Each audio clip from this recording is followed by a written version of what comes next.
ഇല്ലേ അതുണ്ടാവില്ല. ആയുർവേദത്തിനെ കൂടെ കൊടുത്തവരെ ഇംപ്ലിമെന്റിങ് ഓഫീസറായിട്ട് ഒന്ന്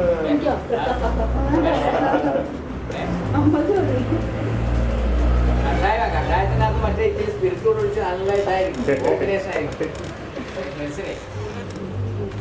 എനിക്ക് തോന്നുന്ന ആക്ഷൻ കുറെ കൂടെ കൂടുന്നു. വെറും കഷായം കുടിച്ചു കഴിഞ്ഞാൽ അത്രയും ഉണ്ടാവില്ല. ഇതിനകത്ത് ഒഴിച്ച് ആണ് കഴിക്കുന്നതെന്നുണ്ടെങ്കിൽ വാതിനൊക്കെ റെസ്റ്റോറൻസിന്റെ കൂട്ടത്തിൽ ഇതുകൊണ്ട് വെച്ച് കാറ്റ് കൊടുക്കുക. കഴിഞ്ഞ ദിവസം 1.5 ലക്ഷത്തിന് മരുന്ന് വാങ്ങിയിട്ടുണ്ട്. അവിടെ പോയി നോക്കുമ്പോൾ 1.5 ലക്ഷത്തിന് മരുന്ന് വേറെ അവിടെ കിടക്കുന്നുണ്ട്. മൊത്തം 3 ലക്ഷത്തിന് മരുന്ന് അവിടെ ഉണ്ട്. ഇവരല്ല ആയുർവേദ ഡിസ്പെൻസറി ഇഷ്ടമായി വരുന്നുണ്ട്, കൊടുക്കുന്നുണ്ട്. അവിടെ എത്ര ഒറ്റപ്പെട്ട സ്ഥലത്ത് ആലത്തൂർ എന്ന സ്ഥലമല്ലേ, അവിടെ അധികം ആൾക്കാരൊന്നും എത്തിപ്പെടുന്നില്ല. ആലത്തൂർ എന്ന് പറഞ്ഞ സ്ഥലം കാട്ടിക്കുളത്ത് അവിടെയുണ്ടോ ആശുപത്രി? ഗവൺമെന്റ് ആദിവാസി ഡിസ്പെൻസറി തന്നെയാണ് ഡിസ്പെൻസറി. ഇപ്പോഴാണെന്ന് അറിയില്ല. ദീപശ്രീയോ ഡോക്ടർ ദീപശ്രീ സന്തോഷ് ഡോക്ടറുടെ ഭാര്യയാണ്. പീഡിയാട്രീഷ്യൻ പീഡിയാട്രീഷ്യൻ അരെ എറണാകുളം തോന്നുന്നില്ലേ?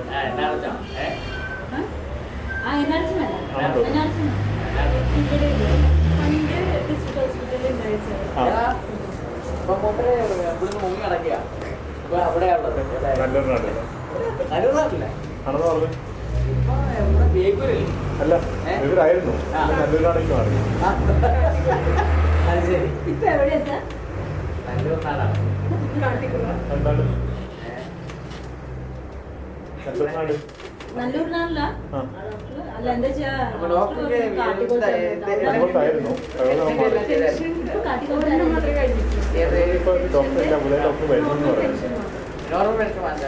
പിന്നെ ഫാമിലി പെൻഷൻ വന്നിട്ടില്ല, ഗ്രാറ്റുവിറ്റി വന്നിട്ടില്ല. ഗ്രാറ്റുവിറ്റി വന്നില്ല.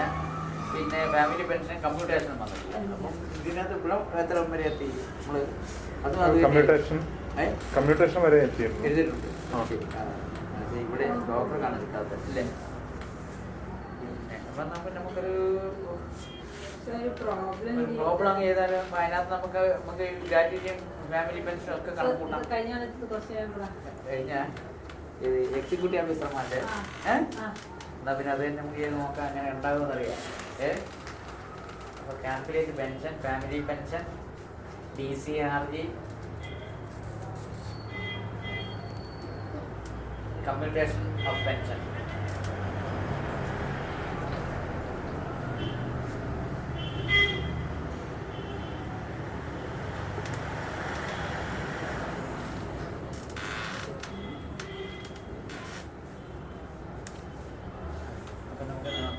Date of birth 15/12/84. Date of entry into government service 16/10/77. He was drawing a basic pay of rupees 25,400 1/1/2009. And the rate of next increment is 6,000.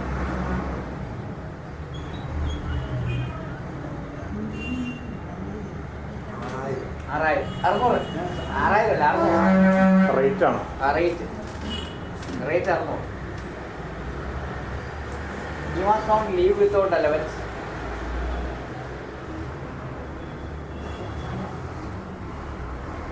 Other than on medical certificate.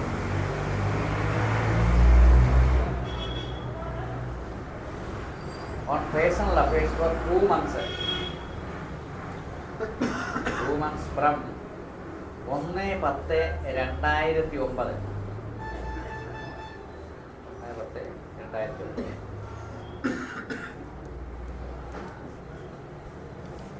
DA at the time of retirement he will accept. From 2 ഉണ്ടാവില്ലേ? From 2 ഉണ്ടാവില്ലേ? For 2 months വന്നിട്ടുണ്ട്. For 2 months from 1/10/2009. 2 months. 2 months. അപ്പോൾ DA at the time of retirement 75%. വേറെ തന്നിട്ടില്ല, commutation factor ഒന്നും തന്നിട്ടില്ല. 78 DA 78.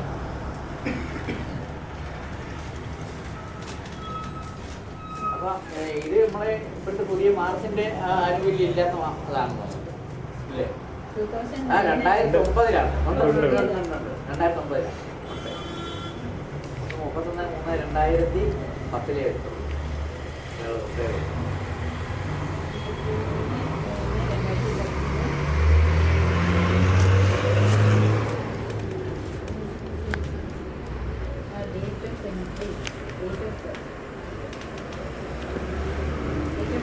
ഞങ്ങൾ commutation വാങ്ങിക്കുന്ന 1/3 പെൻഷൻ മാത്രമേ കമ്മ്യൂട്ട് ചെയ്തിട്ടുള്ളൂ. 40% ഉണ്ടെങ്കിൽ കൂടി കൊടുത്തിട്ടുള്ളത് 1/3 മാത്രമേ കൊടുത്തിട്ടുള്ളൂ കമ്മ്യൂട്ടേഷൻ. അത് ഞാൻ പറഞ്ഞില്ല, പറയാൻ പറ്റുമല്ല. കമ്മ്യൂട്ടേഷൻ 1/3 ആണ്. 40% ഉണ്ടെങ്കിൽ കൂടി മൂപ്പരെന്തേ പറഞ്ഞു എനിക്ക് 1/3 മതി എന്ന് പറഞ്ഞു. കാരണം അതാണ് എന്നെ പിടിച്ച് കുടിക്ക സാധനം. ഞാൻ 40% പഠിച്ച് അവിടെ എത്തുമ്പോ ഇങ്ങനെ കണ്ടപ്പോ അതും കിട്ടി. പക്ഷെ അവസാനം റെഡ്യൂസ് പെൻഷൻ ചോദിച്ചപ്പോഴാണ് അത് ചോദിച്ചിട്ടേ. 1/3 പെൻഷൻ നിങ്ങൾ ചെയ്തില്ല, വന്നില്ല, പോയില്ല. അത് ശരി.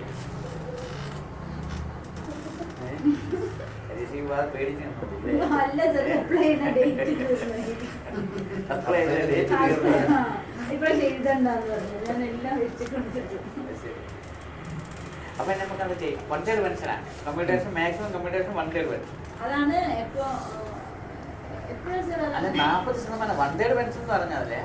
1/3 1/7/2004 മുതൽ 1/3/2006 മുതൽ 40%. 1/3/2006 മുതൽ കമ്മ്യൂട്ടേഷൻ 1/3. 1/3 അല്ല 40%. അതിന് മുമ്പ് 1/3. അപ്പൊ ഈ 40% നമുക്ക് കമ്മ്യൂട്ട് ചെയ്യാമെങ്കിൽ 40% നിർബന്ധമായിട്ട് ചെയ്തിരിക്കണമെന്നില്ല, നമ്മുടെ ഇഷ്ടമാണ്. അതുപോലെ തന്നെ 1/3 എന്ന് പറയുന്ന ഫ്രാക്ഷൻ ആയിട്ട് എടുക്കണമെന്നില്ല. നമുക്കൊരു 1000 rupees കമ്മ്യൂട്ട് ചെയ്യാം, 2000 ചെയ്യാം, അങ്ങനെ ചെയ്യാം. അല്ല മുഴുവൻ ചെയ്ത് ഗ്യാസ് വാങ്ങിക്കണം നിർബന്ധമൊന്നും. കമ്മ്യൂട്ടേഷനാണ് ലാഭം. നന്നായിട്ട് ചത്തുപോകാണെങ്കിൽ തിരിച്ചെടുക്കണ്ട. അങ്ങനെ ഒന്നുകൂടി കമ്മ്യൂട്ടേഷൻ ആദ്യത്തെ പെൻഷൻ 40% കുറവല്ലേ? 33% അല്ലേ? അപ്പൊ ആദ്യ കാലത്ത് 1/3 പെൻഷൻ ആയിരുന്നു.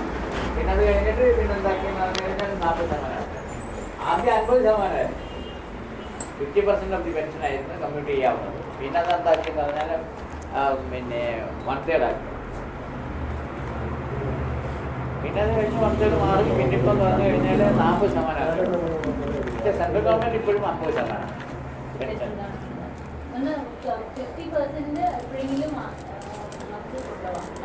നമ്മള് പൈസ ഉണ്ടാക്കി വാങ്ങി 50%. ബാക്കി പകുതി കൊടുത്താൽ മതി. പിന്നെ കുറേശ്ശെ ഇതിൽ നമ്മൾ പോയിക്കൊണ്ടിരിക്കുകയാണ് മാസം തോറും. നമ്മൾ പോയാലേ പകുതി പെൻഷനിലേ നമുക്ക് തരുന്നുള്ളൂ. മുഴുവൻ പെൻഷൻ നമുക്ക് എലിജിബിലിറ്റി ഉണ്ടല്ലോ. അപ്പം മാസം തോറും ഇതിങ്ങനെ നമ്മുടെ ആ വന്ന കമ്മ്യൂട്ടേഷൻ തുകയിലേക്ക് മാറിക്കൊണ്ടേയിരിക്കുകയാണ് സർക്കാരിന്.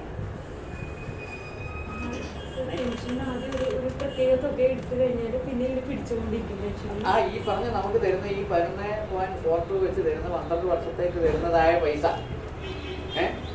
എന്ത് ചെയ്യുന്ന നമ്മൾ അവരുടെ കണക്കിലേക്ക് കൊടുത്തോണ്ടിരിക്കുകയാണ്. അതപ്പോ നമ്മൾ പെൻഷൻ കഴിഞ്ഞിട്ടല്ല വാങ്ങുന്നത്, പെൻഷന് മുമ്പ് വാങ്ങുന്ന സാധനം. അത് ഇല്ല, പെൻഷൻ കഴിഞ്ഞതിന് ശേഷമല്ലേ കമ്പ്യൂട്ടർ വാങ്ങിക്കാൻ കഴിയുന്നത്.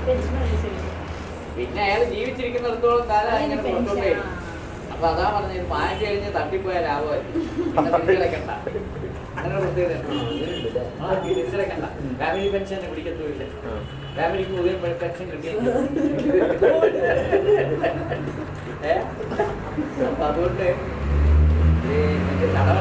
ഒരു പാർട്ടിയാണെന്നുണ്ടെങ്കിൽ ചെയ്യാന്ന് പറഞ്ഞു കഴിഞ്ഞാൽ കമ്മ്യൂട്ട് ചെയ്തതിന് പിറ്റേ ദിവസം അടിച്ചങ്ങ് പെട്രോളിൽ ചേർത്താലും കുഴപ്പമില്ല, പൈസയെല്ലാം മാറ്റിയതിന് ശേഷം. ഫാമിലിക്ക് അതേ പെൻഷൻ തന്നെ 7 years ഇത് കിട്ടുമല്ലോ. പക്ഷേ കുടുംബത്തിനെ സംബന്ധിച്ചോളം ഭദ്രമായിരിക്കും, കുഴപ്പമില്ല. അതുകൊണ്ട് അതൊന്നും പറഞ്ഞ് വിചാരിച്ചിരിക്കണ്ട.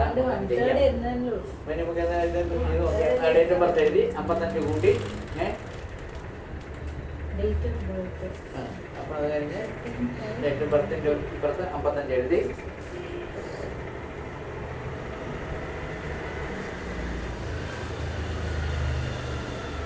റിട്ടയർമെന്റ് കിട്ടി.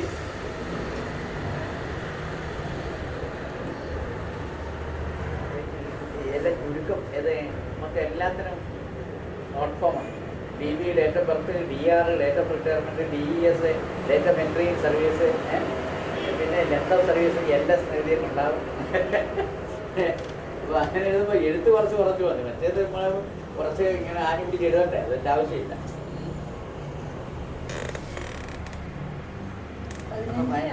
അപ്പൊ അതിനകത്ത് എന്ത് 31/3/2010 അതിനകത്ത് എന്ത് ചെയ്യണമെന്ന് പറഞ്ഞാൽ ഡേറ്റ് ഓഫ് എൻട്രി സർവീസ് കുറച്ച്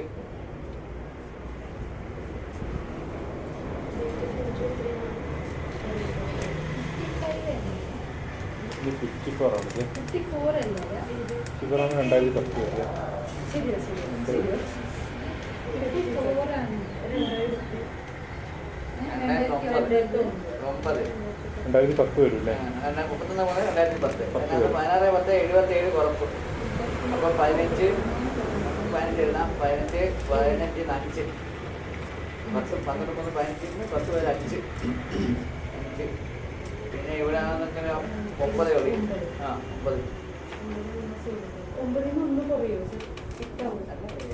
ഇത് 9 2010.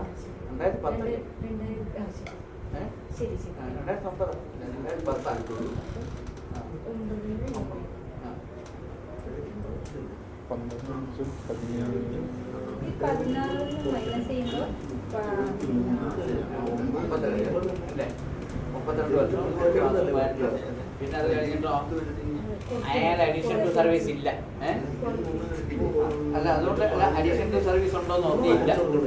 പിന്നെ നോൺ ക്വാളിഫയിങ് ഉണ്ടോന്ന് നോക്കി, അതുമില്ല. അപ്പോൾ 33 മാസം. LW ഉണ്ടല്ലേ? അല്ല അത് ലീവ് വിത്തൗട്ട് പ്രൈവറ്റ്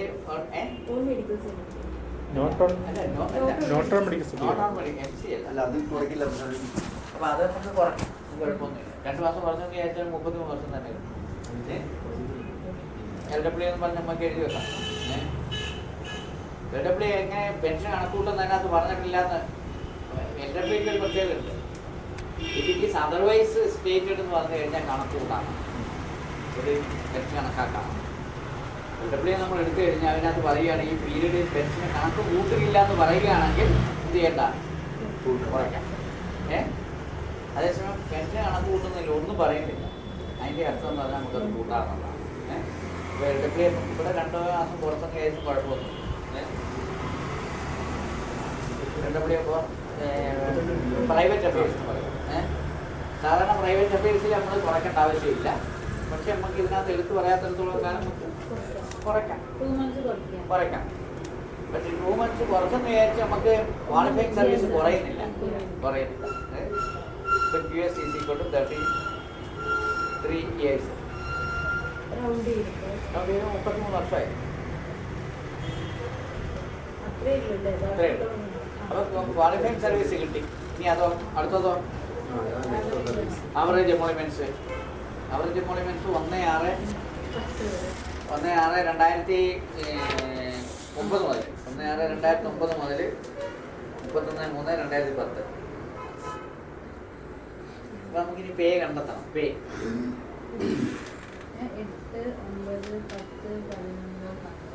1/1/2009. അപ്പോൾ അതിനിടയിൽ ജോസഫ് എടുത്തപ്പോൾ വന്ന് 2 മാസം അതേതാണ് പീരീഡ് നോക്കാം. ഏതാ അയാൾ അവസാനം പ്രിപ്പയർ ചെയ്യുന്ന മാസത്തിനിടയിലാണ് തോന്നുന്നത് അല്ലേ? 32 വർഷവും 10 10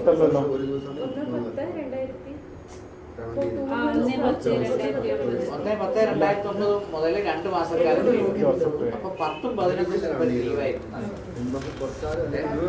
10/2009 ഫ്രം 110 ആണ്. അപ്പം അവിടുന്ന് 11 ലീവാണ്. പിന്നെ നോക്കേണ്ടത് ഇയാൾക്ക് ഇൻക്രിമെന്റ് കൊടുത്തോണ്ടിരുന്നത് ഏതാണെന്നുള്ളത്. ഇൻക്രിമെന്റ് 1-1-2 വിത്ത് എഫക്ട് പുറമെ 1-1-2009. അപ്പൊ 1-1-2010 ഇയാൾക്ക് എന്ത് കിട്ടണമായിരുന്നു? ഇൻക്രിമെന്റ് കിട്ടണമായിരുന്നു. പക്ഷേ 2 മാസം കൂടെ അങ്ങോട്ട് നീണ്ടുപോകും. ഇത് ജോസഫ് വിത്തൗട്ട് മെഡിക്കൽ സർട്ടിഫിക്കറ്റ് ആയതുകൊണ്ട് 2 മാസം കൂടെ അടുത്ത ഇൻക്രിമെന്റ് അങ്ങോട്ട് നീണ്ടുപോയി. ഇത് 33-ൽ തന്നെ നമ്മൾ പറഞ്ഞിട്ടില്ലേ, പഠിച്ചില്ലേ? വേണ്ട. അപ്പൊ യഥാർത്ഥത്തിൽ 1-ാം മാസത്തിൽ കിട്ടേണ്ട ആളിന് എന്താ കിട്ടുന്നത്? 1-1-2009 2010 കിട്ടേണ്ടത് 1-3-2010 കിട്ടും. ഇൻക്രിമെന്റ് അങ്ങോട്ട് നീണ്ടുപോയി. അപ്പൊ അതൊന്നും വന്നിട്ടുണ്ടാവില്ല അല്ലേ? കഴിഞ്ഞ പ്രാവശ്യം നമ്മൾ ചെയ്യുമ്പോൾ അതെ ഇത് ഇൻക്രിമെന്റിനെ കണക്കൂട്ടി അങ്ങോട്ട് നീട്ടി കൊടുക്കുകയും ചെയ്തു. ശരിയാണ്, ശരിയാ. പക്ഷേ മറ്റേതാണ് മറ്റത് കമ്മ്യൂട്ടേഷൻ എക്സ്റ്റൻഡ്. ഒരു മാസം ഇൻക്രിമെന്റ് കൂടുതലുണ്ടാവും. ഒരു മാസം റേറ്റിൽ കൂടുതൽ വരും. അപ്പൊ ഇയാൾക്ക് എടുക്കണ്ടേ എന്ന് വരെ എടുക്കേണ്ടത് 1-4 മുതൽ എടുക്കണം. 1-4 മുതൽ എടുക്കണം. ആവറേജ് മോളിമെന്റ്സ് എടുക്കുന്നത് 1-4 മുതൽ. 2 മാസം പിന്നിലേക്ക് 6 2 മാസം കൂടെ ബാക്കിലേക്ക് പോകും.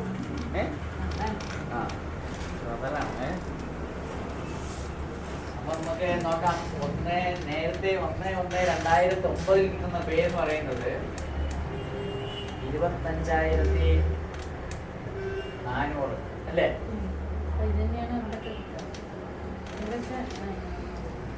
25,400 എത്ര മാസം കിട്ടും? 9 മാസം കിട്ടും അല്ലേ? പിന്നെയോ 26,000 എന്ന് പറയുന്നത് 1 മാസം.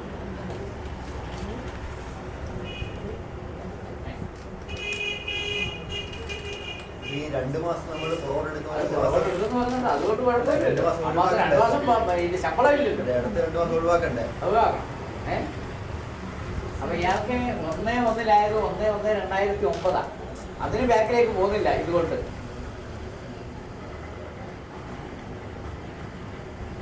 1-4-2009 വരെയല്ലേ നമ്മൾ എടുക്കുന്നത്. അപ്പൊ 4-2009 യഥാർത്ഥ പേയിൽ വ്യത്യാസം വരുന്നില്ല. 25,400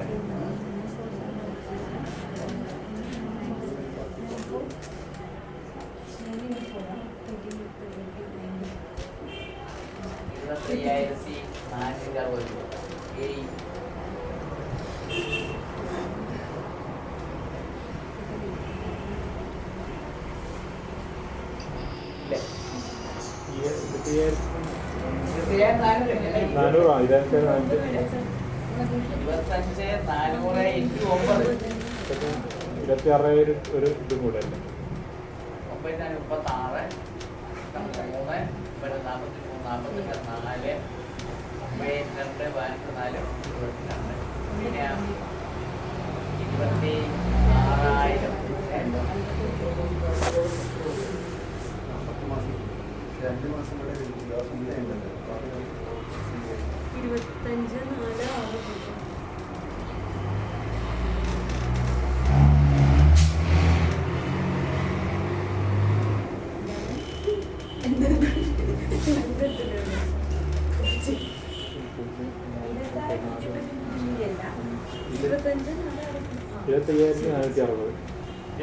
25,460.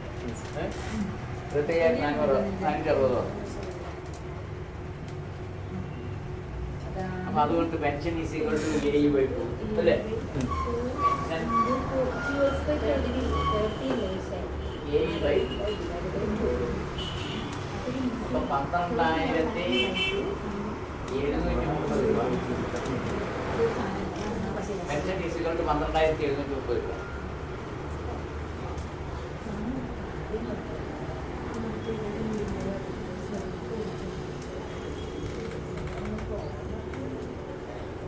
DCRG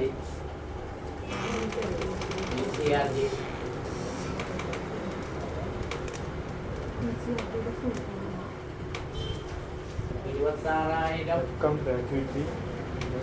ഇൻറ്റു 1000 ഇൻറ്റു എത്രയാണ് 78%.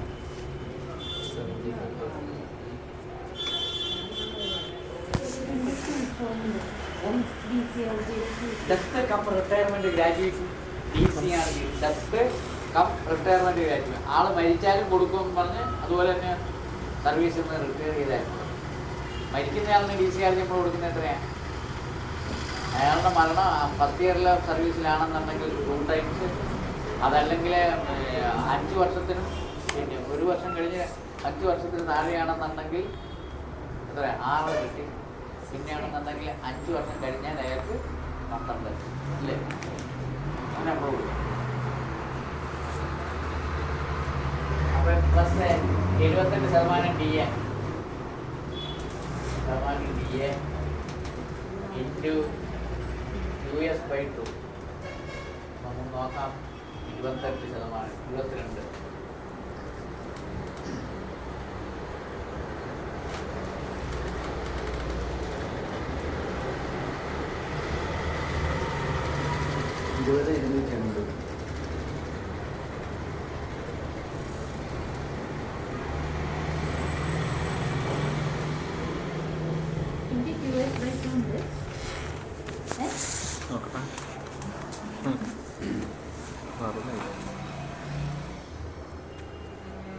Yes, I do.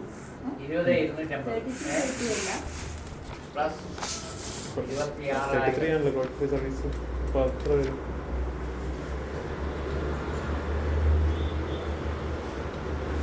46,280 ഇൻറ്റു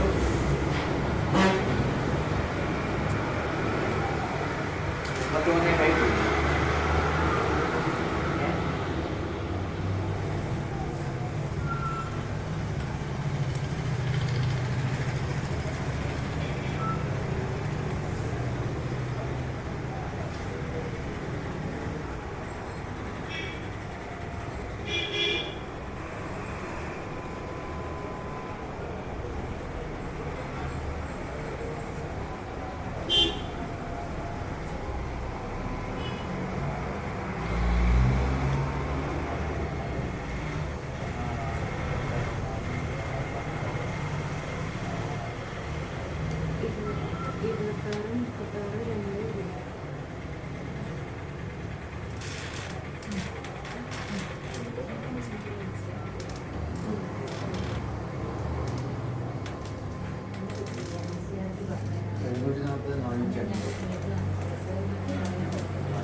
അപ്പോൾ 7,63,600 ഇല്ലേ? 33 വർഷമുണ്ട്. അല്ല DCRG 33 വർഷം എടുക്കൂലേ? 33 വർഷം എടുക്കും. By 2. Qualified service by 2. 16,000 കിട്ടി. 33/2 എന്ന് പറഞ്ഞാൽ 16,000 കിട്ടി. ഫോർമുല എന്ന് പറഞ്ഞാൽ എങ്ങനെയാ? Pay plus DA into US/2 അല്ലേ? 33/2 ഇല്ലേ? ആ 2 കൊണ്ട് മറ്റേ പെർസെന്റ് റെഡ്യൂസ് ചെയ്യാൻ പാടില്ല. അല്ല അത് ചെയ്യാം, അങ്ങനെ ചെയ്യുന്നുണ്ട്. ആ സംഖ്യയോട് 33 പോരെ. അല്ല അപ്പോൾ എത്ര കിട്ടും? എത്ര കിട്ടും? എങ്ങനെ ഇത് അത്ര കിട്ടി? 74,480 കിട്ടുള്ളൂ. 450 16 കൊണ്ടേ മൾട്ടിപ്ലൈ ചെയ്തിട്ടുള്ളൂ. 16 33 വരുമ്പോൾ 16 ഉണ്ടാവുക. അപ്പോൾ അത്രയും വരും. ആരെയും കൂടെ നമ്മൾ കൂട്ടി, രണ്ടും കൂടെ കൂട്ടി. അപ്പോഴോ മാക്സിമം DCRG എത്രയും കൊടുക്കൂ? 7 ലക്ഷം അല്ലേ? വർഷം 3,000. 3,80,000. 3 ലക്ഷം അല്ല, 3,80,000. കമ്മ്യൂട്ടേഷൻ പെൻഷന്റെ രണ്ടാമത്തെ ഭാഗം. അപ്പോൾ DCRG നമ്മൾ ഡോക്ടർ അവിടെ വരെ പഠിച്ചായിരുന്നു. പെൻഷൻ വരെ നിർത്തിയിട്ടുള്ളൂ. അപ്പോൾ അതുകൊണ്ട് DCRG എന്ന് പറയുന്നത് death come retirement gratuity. TCRG കണക്കാക്കുന്നത് formula TCRG is equal to last pay drawn plus DA at the time of retirement, DA at the time of retirement into qualifying service by 2. ഒരാളിന് gratuity കിട്ടുന്നതിന് അയാൾക്ക് എത്ര വർഷം service വേണം? TCRG കിട്ടണമെന്നുണ്ടെങ്കിൽ 7 വർഷം, 7 years service. Minimum service required for TCRG is 7 years, അല്ല 5 years. Maximum service 33 വർഷം. 5 years മാക്സിമം 33 വർഷം. പെൻഷൻ കൊടുക്കാൻ 30 വർഷം. മാക്സിമം 30. ഇനി ഇത് സർവീസിൽ നിന്ന് വഹിക്കുന്ന ഒരു കാര്യമാണ്. ഇനി death happens while in service. അപ്പൊ അങ്ങനെയാണെന്നുണ്ടെങ്കിൽ TCRGയുടെ calculation death while in service. Death while in സർവീസിലെ അപ്പോൾ 1 വർഷം വരെയുള്ള സർവീസ്, മരണം 1 വർഷത്തിനുള്ളിലാണ് സംഭവിക്കുന്നതെങ്കിൽ, 1 വർഷം പൂർത്തിയാകില്ല, ജോയിൻ ചെയ്ത് 1 വർഷത്തിനുള്ളിൽ, അങ്ങനെയാണെന്നുണ്ടെങ്കിൽ 2 into pay plus DA. അപ്പോൾ 1 വർഷത്തിനുള്ളിൽ മരണം സംഭവിക്കുകയാണെന്നുണ്ടെങ്കിൽ നമ്മൾ പേ പ്ലസ് DAയുടെ 2 ഇരട്ടി, അതായത് 4 വർഷം സർവീസ് ഉണ്ടായിരുന്നു. 2 into pay plus DA. ഇനി 1 വർഷം പൂർത്തിയാക്കിയതിന് ശേഷം പിന്നെന്ത് ചെയ്തു എന്ന് പറഞ്ഞാൽ 5 വർഷത്തിന് മുമ്പ് 1 year and above but below 5 years, 6 into pay plus DA. Death 5 years ആയിരുന്നു. That happens during the during the first year and 5 years. Within 5 years. Within 5 years. Service. DA into 6. 6. Plus DA into 6. എന്ന് പറഞ്ഞാൽ അങ്ങനെ മരിക്കുന്നയാളുടെ 12 വർഷം service ഉള്ളതായിട്ട് പുറമെ വെച്ച് കണക്ക് നോക്കുമ്പോൾ 12 വർഷം സർവീസ് ഉണ്ടായിട്ടാണ്. ഇനിയോ ഇനി എബോവ് 5 ആണ്. Five up to 24 years. Pay plus DA into 12. അപ്പോൾ ഇനി അപ്പോൾ 24 വർഷത്തിന് മേലെ ഉണ്ടെന്നുണ്ടെങ്കിൽ നമ്മുടെ ഫോർമുല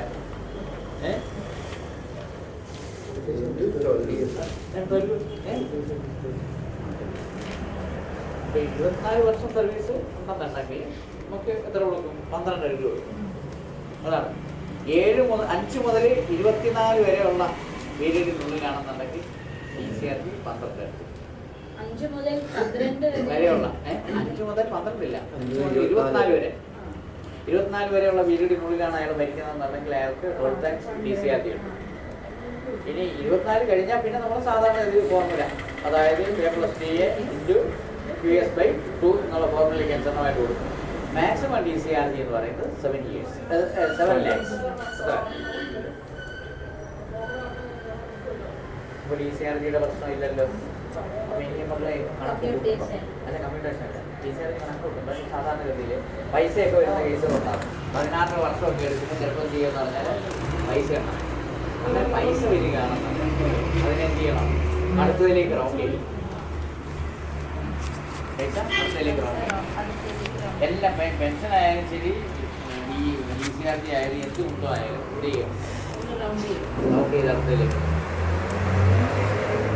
പിന്നെ അത് കഴിഞ്ഞ് ഫാമിലി പെൻഷൻ. ഫാമിലി പെൻഷൻ എത്ര കൊടുക്കും കൂടെ നോക്കാം. ഫാമിലി പെൻഷൻ എന്ന് പറയുന്നത് 2 രീതിയിൽ കൊടുക്കും. ഒന്ന്, സർവീസിൽ ഇരുന്ന് റിട്ടയർ ചെയ്യുമ്പോഴും അത് കഴിഞ്ഞിട്ടോ സർവീസിൽ നിന്ന് മരിക്കുന്ന ഒരാളിനും ഫാമിലി പെൻഷൻ കൊടുക്കും.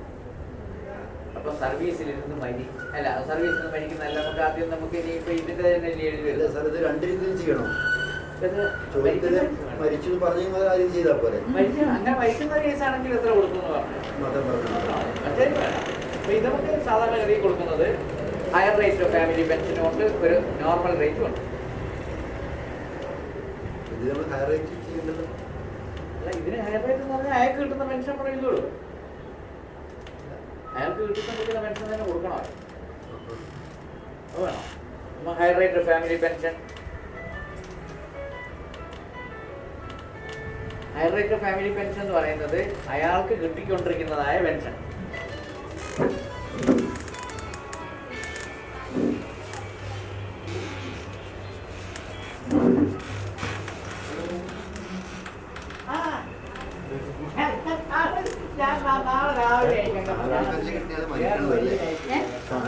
മരിക്കണല്ലോ അല്ലേ? ശരിക്കണം. അതാണ് ഈ ഹയർ റേറ്റ് ആര് പറയുന്നത്?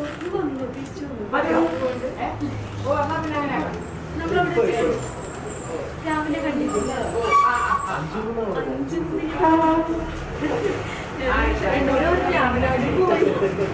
അഭിലാഷ്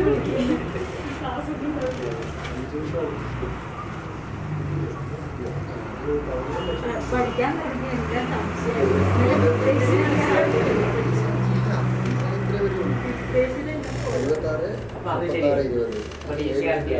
അപ്പൊ ഫാമിലി പെൻഷൻ എന്ന് പറയുന്നത് നമ്മൾ കൊടുത്ത് കണക്ക് കൂട്ടി കൊടുക്കുന്നതെന്ന് പറഞ്ഞാല് അത് ഹയർ റേറ്റ് സർവീസിൽ നിന്ന് മരിക്കുന്നയാളല്ല,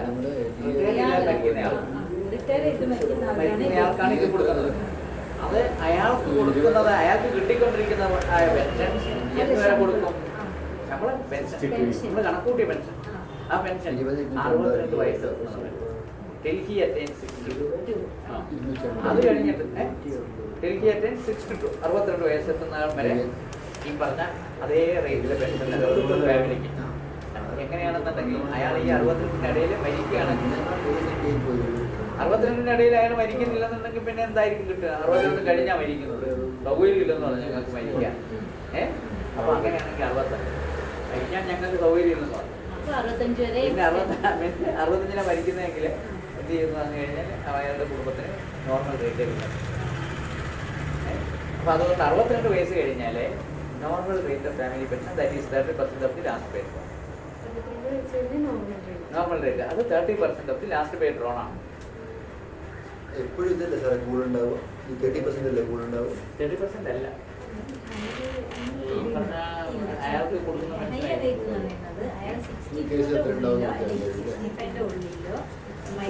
എന്ന് ഞാൻ വെറുതെ പറഞ്ഞതാണ്. 62-നുള്ളിൽ മരിക്കുകയാണെന്നുണ്ടെങ്കിൽ അയാൾക്ക് കിട്ടിക്കൊണ്ടിരുന്നതായ പെൻഷൻ ഫാമിലിക്ക് ഇത് അപ് ടു 62 വരെ. അത് കഴിഞ്ഞ് ഓട്ടോമാറ്റിക്കായിട്ട് പിന്നെ എന്ത് ചെയ്യും? ഈ നോർമലിലേക്ക് മാറി.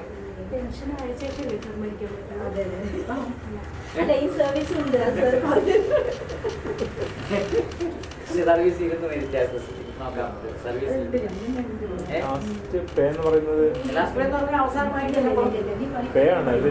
ആവറേജ് അല്ല, ആവറേജ് മോണിമെന്റ് നമ്മൾ എടുക്കുന്നതല്ല. പേന്റെ കൂടെ ഡി ഒന്നും വെറും ബേസിക് പേ മാത്രം. 30% ആണല്ലോ 26,000. ഇത് കുറവാണ്. സർവീസിൽ ഇരുന്ന് മരിക്കുന്ന ഒരാൾ 7,800 രൂപ. Death DCRG death violence service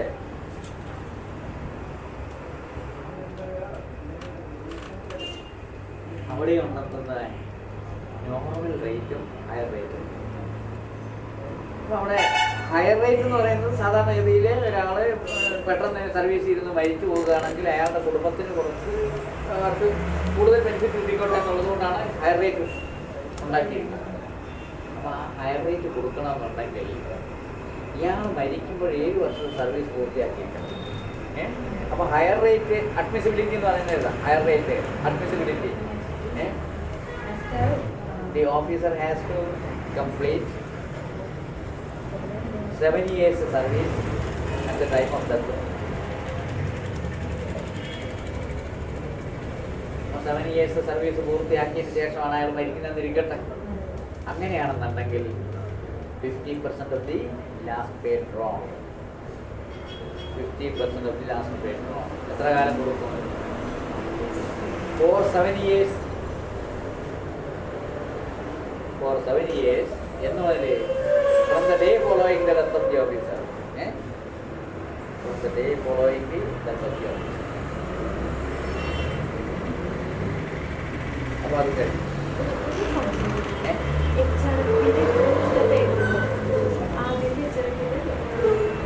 higher rate അതായത് 62 വയസ്സ് വരെ മാത്രമേ ഇത് കൊടുക്കുന്നുള്ളൂ.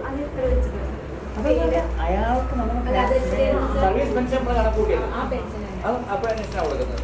അപ്പം ഇയാൾ റിട്ടയർ ആകുന്നതിന് തൊട്ട് പിന്നെ മരിച്ചാലും ശേഷം മരിച്ചാലും വലിയ വ്യത്യാസം വരുന്നില്ലേ? 50% 50% കിട്ടും. ദിവസങ്ങളെ കിട്ടുള്ളൂ. മറ്റത് അല്ല 7 ലാസ്റ്റ് പേ ഡ്രോൺ അല്ലേ? ലാസ്റ്റ് പേ ഡ്രോൺ രണ്ടും വ്യത്യാസം വരും, കുറച്ച് വ്യത്യാസം വരും. അപ്പം അയാൾ ഇപ്പോൾ ഒരു മാസം മാത്രം ഇപ്പം ഈ കേസ് നമ്മൾ നോക്കുകയാണെങ്കിൽ 26,000 രൂപയാണ് നമ്മൾ കണക്കൂടി കൊടുക്കുമ്പോൾ എത്ര രൂപ? 16,000 രൂപ വരും. അല്ല 13,000. മറ്റൊരു നമ്മൾ കണക്കൂട്ടി 12,000 സംതിങ് വരും അല്ലേ? ആ ഒരു വ്യത്യാസം. ഇത് 7 വർഷം കിട്ടും. അത് 7 വർഷം കിട്ടും. അത് രണ്ട് കേസിൽ 7 വർഷമേ വരുന്നുള്ളൂ. ഏകദേശം 62 വയസ്സാറ്റാകുന്ന 55 വയസ്സ് റിട്ടയർ ചെയ്യുന്നയാളാണ് 62 ആകുമ്പോഴും 7 വർഷം തന്നെ ഇല്ലേ? അല്ല 62-ന് 61 വരിക്കുന്നെങ്കിലും ഒരു വർഷക്കാലം മാത്രമേ ഹയർ റേറ്റ് കിട്ടുള്ളൂ. അത്ര 7 വർഷം കിട്ടില്ല. ഇതില്ല. ആ 62 വയസ്സിനുള്ളിലാണ് അയാൾ മരിക്കുന്നതെന്നുണ്ടെങ്കിൽ 62 വയസ്സ് വരെ അയാൾക്ക് കിട്ടിക്കൊണ്ടിരുന്ന പെൻഷൻ തന്നെ കൊടുക്കും. അത് കഴിഞ്ഞാൽ പിന്നെ നോർമലിലേക്ക് മടങ്ങി. അതാണ് ഇനിയിപ്പോൾ അത് കഴിഞ്ഞിട്ട് അടുത്ത ഡോക്ടറെ ഇനി അടുത്ത നോക്കിയ എന്താണ് normal rate 50% of the last pay drone കൊടുക്കാം പറഞ്ഞു. Thereafter, 7 years from the day following the death of the officer പറഞ്ഞു. ഇനി അത് കഴിഞ്ഞ് thereafter normal rate 30% of the last pay drone.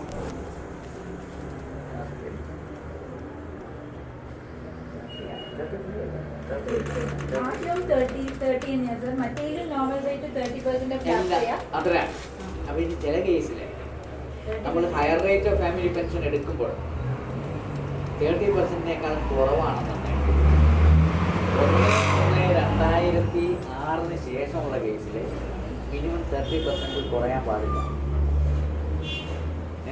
ചില കേസ് നമ്മൾ കണക്കൂട്ടുമ്പോഴേ അയാളുടെ 30% എടുക്കുമ്പോൾ കൂടുതൽ സംഖ്യ ഉണ്ടാവും. സർവീസ് കുറവുള്ള ആൾക്കാർ 8 വർഷം 10 വർഷം സർവീസേ ഉള്ളൂ. അപ്പോൾ അയാളുടെ പെൻഷൻ കണക്കൂട്ടുമ്പോൾ പെൻഷന് 3/1 നേരെ പകുതിയിലെ 3/1 ഇടും ഇല്ലേ? പക്ഷേ അയാളുടെ 30% of the last pay drone എന്ന് പറഞ്ഞാൽ അയാളുടെ പെൻഷനേക്കാൾ കൂടുതലായിരിക്കും. അപ്പോൾ അങ്ങനെ വരുന്ന സാഹചര്യത്തിൽ higher rate of family pension എന്ന് പറയുന്നത് ഈ കുറഞ്ഞ പേ അല്ല കൊടുക്കുന്നത്, അയാൾക്ക് കിട്ടുന്ന പെൻഷൻ അല്ല കൊടുക്കുന്നത്. It is limited to 30% of the. അപ്പോൾ അങ്ങനെ കൊടുക്കും. അപ്പോൾ അവിടെ നോർമൽ റേറ്റും ഹയർ റേറ്റും ഒന്ന് തന്നെയായിരിക്കും. സാധാരണ രീതിയിൽ നമ്മൾ പഠിക്കുന്നവ നമ്മൾ ചോദിക്കുന്ന അയാൾക്ക് കിട്ടിക്കൊണ്ടിരിക്കുന്ന പെൻഷൻ തന്നെ കൊടുക്കുമെന്ന് പറഞ്ഞു. മിനിമം പെൻഷനെ അയാൾ വാങ്ങിച്ചിട്ടുള്ളൂ. ഇത് 4,500. പക്ഷെ അയാൾ വാങ്ങിച്ചുകൊണ്ടത് അന്നത്തെ ബേസിക് പേ എന്ന് പറയുന്നത് ഒരു 15,000 20,000 രൂപ ആണെന്നിരിക്കട്ടെ. 4,500 അയാളുടെ കുടുംബത്തെ അയാൾക്ക് കിട്ടിക്കൊണ്ടിരുന്ന മിനിമം പെൻഷൻ 4,500. 20,000-ന്റെ 30% എന്ന് പറഞ്ഞാൽ 6,000 രൂപ വരും. അപ്പോൾ എത്ര കൊടുക്കണം? അയാൾക്ക് higher rate of family pension എന്ന് പറയുന്നത് അയാൾ സർവീസിൽ മേടിക്കുമ്പോൾ 6,000 രൂപ തന്നെ കൊടുക്കണം.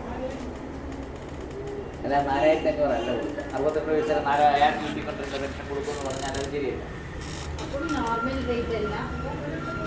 അപ്പൊ നോർമൽ റേറ്റ് ഹയർ ആയിട്ട് തന്നെ വരും. അപ്പൊ അങ്ങനെ വരുന്ന കേസിൽ ത്രൂ ഔട്ട് ദെയർ ലൈഫ് ഏതാ കിട്ടുക? 30%. Normal rate. ഹയർ റേറ്റ് ഇല്ല അവർക്ക്. മിനിമം പെൻഷൻകാരുടെ കേസിൽ അങ്ങനെയായിരിക്കും വരിക മിക്കവാറുള്ളത്. അത് ഫാമിലി പെൻഷൻ്റെ അത് കുഴപ്പമൊന്നുമില്ലല്ലോ. ഇനി ആർക്കെല്ലാം ഫാമിലി പെൻഷൻ കിട്ടുക അതുകൂടെ നോക്കട്ടെ. പഠിക്കുമ്പോൾ അതുകൂടെ എഴുതി വെക്കണം. ഒന്നുകിൽ ഭാര്യ അല്ലെങ്കിൽ ഭർത്താവ് അല്ലേ? അത് കഴിഞ്ഞാൽ പിന്നെ പിന്നെ കുട്ടിയൊക്കെ അതായത് കുട്ടികളാണ് പിന്നെ അടുത്തത്. അപ്പൊ ആദ്യ കാലത്തെ നമ്മുടെ റൂൾ അനുസരിച്ച് ആമ്പിള്ളേർക്ക് മാത്രമേ കിട്ടത്തുള്ളായിരുന്നു, പെൺകുട്ടിക്ക് കൊടുക്കത്തില്ല. ഇപ്പൊ അത് പിന്നെ മാറ്റി പറഞ്ഞാൽ ഓർഡർ ഓഫ് ബർത്താണ്. അപ്പൊ ഈ കുട്ടികൾ കൊടുക്കുന്നത് according to their order of ബർത്താണ്. അപ്പൊ മൂത്ത കുട്ടിക്ക് ആദ്യം കൊടുത്ത് അവന് എത്ര വരെ കൊടുക്കും? 25 വയസ്സ് വരെ. അപ്പൊ 25 വയസ്സ് കഴിഞ്ഞാൽ അടുത്തവന് കൊടുക്കും, പിന്നെ അടുത്തവന് കൊടുക്കും. അങ്ങനെ ഒരു 4-5 പേർക്ക് കൊടുത്തു കഴിയുമ്പോഴത്തേക്ക് മതന വെളുത്തിട്ടുണ്ടാവും. മലപ്പുറത്തൊക്കെ അങ്ങനെ ആയിരിക്കില്ല.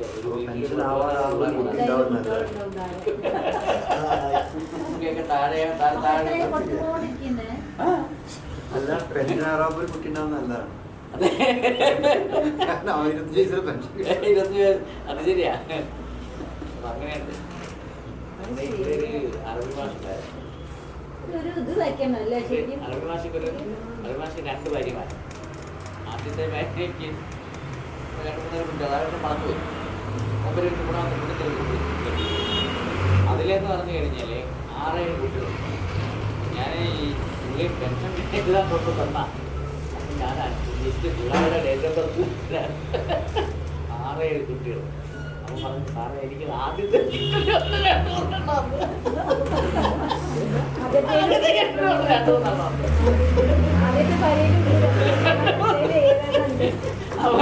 ഞാൻ ചോദിച്ചാൽ എന്നാലും പറഞ്ഞേ അത് ആദ്യമായി പോയി വാങ്ങിച്ചാൽ ഇല്ലെന്നുണ്ടെങ്കിൽ നമ്മുടെ കോളം ഇതിനകത്ത് കോളം തികയത്തില്ലായിരുന്നു. അത് 25 വയസ്സ് കഴിഞ്ഞു പോയതാന്ന് പറഞ്ഞത്. അതിൽ 25 കഴിഞ്ഞു പോയതാണ്.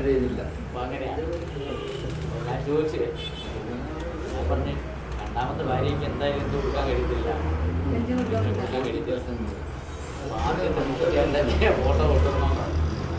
ആദ്യം 34 ഫോട്ടോ കൊണ്ടുവന്നു ആദ്യത്തെ ഭാര്യ. എന്നിട്ട് അതെല്ലാം കഴിഞ്ഞ് കുറച്ചാണ് കഴിഞ്ഞപ്പോഴത്തേക്കിന് ഏകദേശം 4-5 വർഷം കഴിഞ്ഞപ്പോഴത്തേക്കിനും 32 മരിച്ചു. ആദ്യത്തെ ഭാര്യ മരിച്ചുപോയി കഴിഞ്ഞപ്പോൾ പിന്നെ രണ്ടാമതാണ്. ഞാൻ പറഞ്ഞു ഇപ്പൊ കാണിക്കുന്നത് പറഞ്ഞാലേ അയാള് മരിച്ചില്ല, ഫാമിലി അങ്ങ് മരിച്ചുപോയി. ആ പാടെ നമ്മളെ സർക്കാർ ഉദ്യോഗസ്ഥന്മാർക്ക് ഒരു ഭാര്യയെ പാടുള്ളൂ.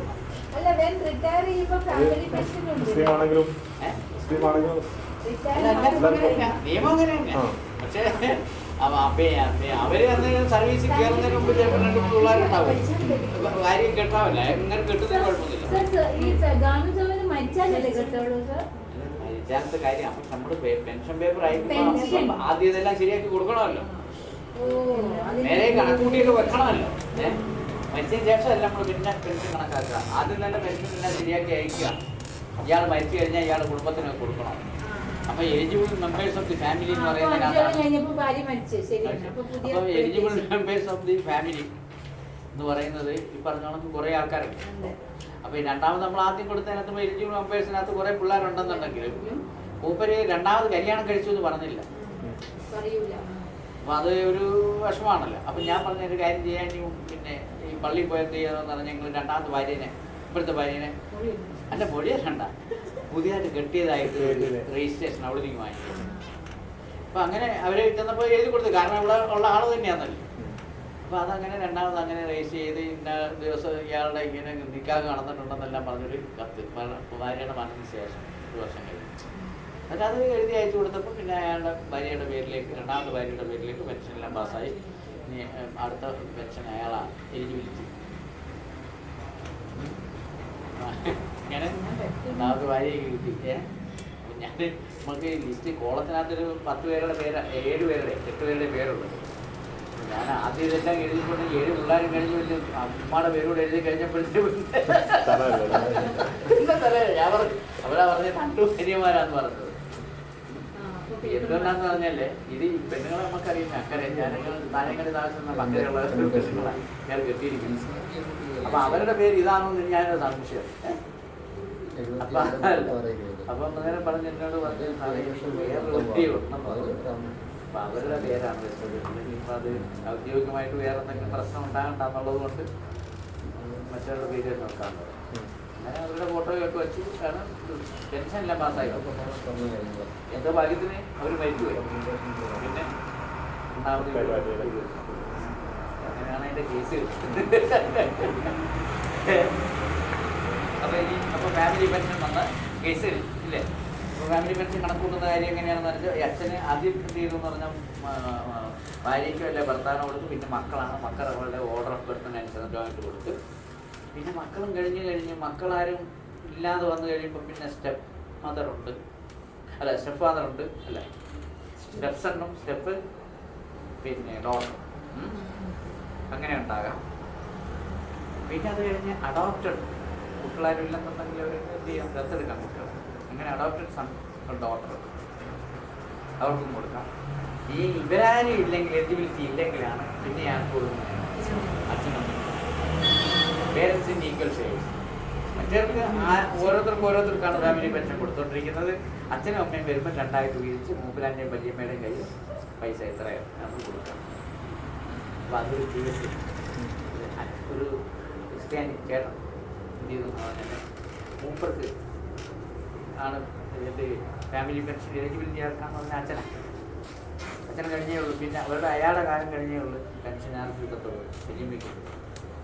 അപ്പോൾ മൂപ്പിലാ നല്ലവണ്ണം കിട്ടുന്ന പെൻഷനിൽ അങ്ങനെ നല്ലവണ്ണം വെള്ളമൊക്കെ അടിച്ച് വല്യമ്മയ്ക്കൊന്നും കൊടുക്കില്ല. അപ്പോൾ വല്യമ്മ എന്ത് ചെയ്തു ഒരു കേസം കഴിയും. ഹൈക്കോടതി പറഞ്ഞ് അങ്ങനെ വേണ്ട, ഇനിയിപ്പോൾ ഇയാൾ സംരക്ഷണം നിൽക്കണമെന്നല്ല അർത്ഥത്തിലല്ല, മകൻ്റെ പിന്നെ പെൻഷന് രണ്ടുപേർക്കും തുല്യ അവകാശം, അപ്പോൾ അതുകൊണ്ട് രണ്ടായിട്ട് അനുഭവിച്ചോളൂ. അങ്ങനെ ഗവൺമെൻറ് രണ്ടാമത് ഉത്തരവാക്കി പേരൻസിന് രണ്ടുപേർക്കും തുല്യ അവകാശം. പേരൻസിന് എലിജിബിലിറ്റി ഉണ്ടെന്നുണ്ടെങ്കിൽ അവർക്ക് രണ്ടാക്കി കൊടുക്കണം. അപ്പം അങ്ങനെയാണ്. മറ്റേത് മൂപ്പര കാരണവന്മാരുടെ കാരണം കഴിഞ്ഞതിന് ശേഷമേ വല്യമ്മയ്ക്ക് കിട്ടത്തുള്ളൂ.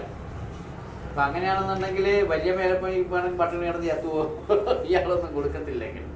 അപ്പോൾ അതുകൊണ്ട് ഇവർക്ക് കിട്ടണമെങ്കിൽ ഒരു കണ്ടീഷൻ കൂടിയുണ്ട്. ഇത് family income should not exceed 4800, അത് 6000 ആക്കി. 6000 ഇപ്പോൾ 15000 ആക്കി.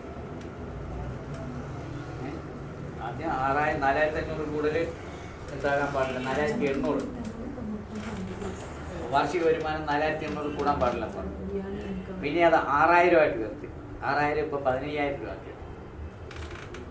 അപ്പം ഒരു മാസത്തിൽ 15000 ആകുമ്പോൾ 750 രൂപ അല്ല 12 5000 അപ്പോൾ 1250 രൂപ. 1250 രൂപ വാർഷിക മന്ത്ലി ഇപ്പം 1250 എക്സീഡ് ചെയ്യാതെ കൊടുക്കാം. അപ്പോൾ ഇനി അടുത്തത് ഫാമിലി പെൻഷൻ കഴിഞ്ഞാൽ പിന്നെ അടുത്തെന്താണ്? Commutation of pension.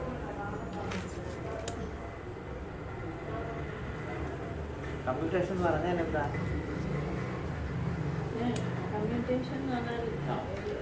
ഒരു സംഖ്യ മുൻകൂറായിട്ട് കൊടുത്ത് കുറച്ച് പൈസ വാങ്ങി. കമ്മ്യൂട്ടേഷൻ കമ്മ്യൂട്ടേഷൻ എന്ന് പറഞ്ഞാൽ കമ്മ്യൂട്ടേഷൻ അതുപോലെയല്ല, സറണ്ടർ ചെയ്യണം. അയാളുടെ പെൻഷൻ്റെ ഒരു ഭാഗം ആർക്ക് കൊടുക്കുക?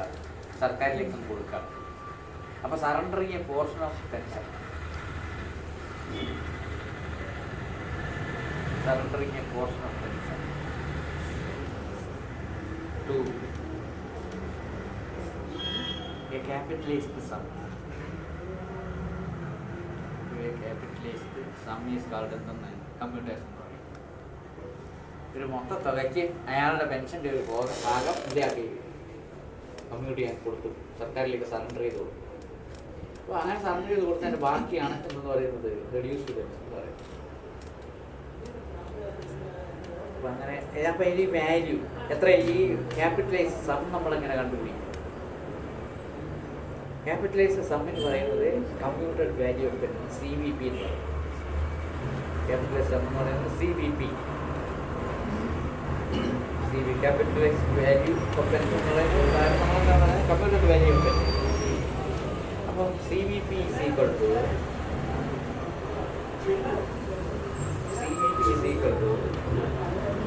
അപ്പോൾ ഒരാളിന് കമ്പ്യൂട്ട് ചെയ്യാവുന്ന മാക്സിമം തുക എത്രയാണ്? 40% of the last pay of the pension, 40% of the pension into CF into 12. അപ്പോൾ CF എന്ന് പറഞ്ഞാൽ കമ്മ്യൂട്ടഡ് ഫാക്ടർ. അപ്പോഴും നമുക്ക് ശരിയായില്ല. കമ്പ്യൂട്ടഡ് ഫാക്ടർ എന്ന് പറഞ്ഞാൽ മനസ്സിലായിട്ടില്ല ഇല്ലേ? കമ്പ്യൂട്ടഡ് ഫാക്ടർ എന്ന് പറഞ്ഞാൽ the exchange value of 1 rupee, the exchange value of 1 rupee at the age next birthday, at the age next birthday of the pension.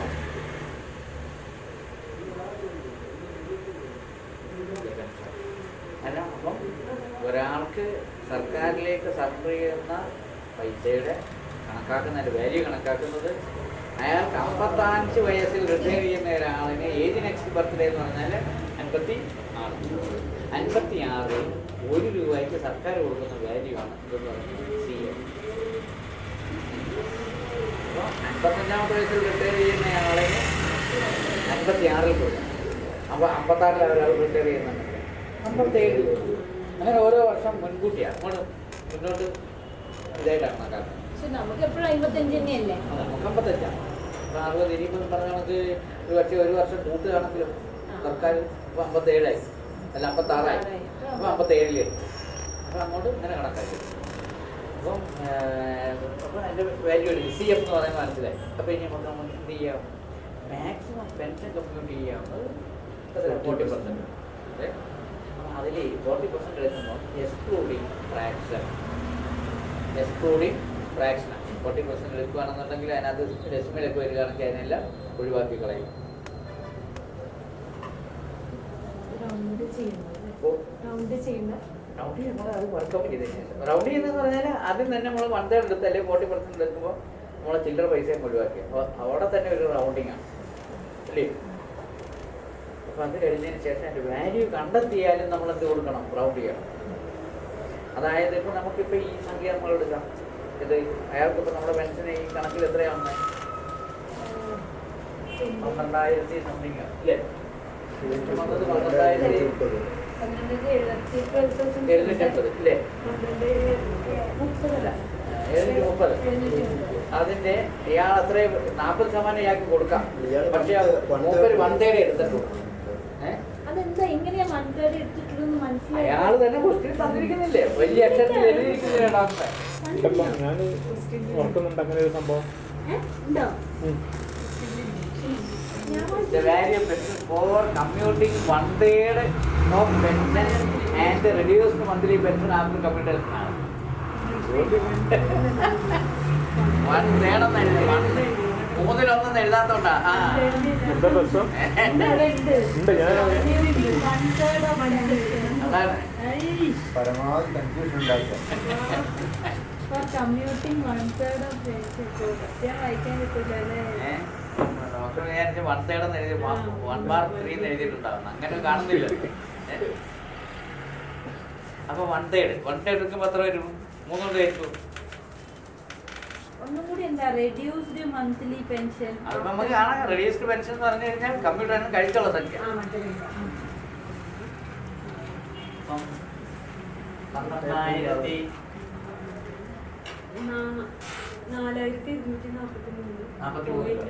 4,243 കഴിഞ്ഞ് 4,240. അപ്പൊ അതുകൊണ്ട് value CVP = 4,123 into CF into 12. അപ്പോൾ ഇനി CF നമുക്ക് തന്നിട്ടില്ല. ചിലപ്പോൾ ക്വസ്റ്റിനകത്ത് തന്നിട്ടുണ്ടാകും CF. ഇപ്പോൾ 56-ാമത്തെ വയസ്സിൽ നമ്മൾ പുസ്തകം എടുത്ത് നോക്കി.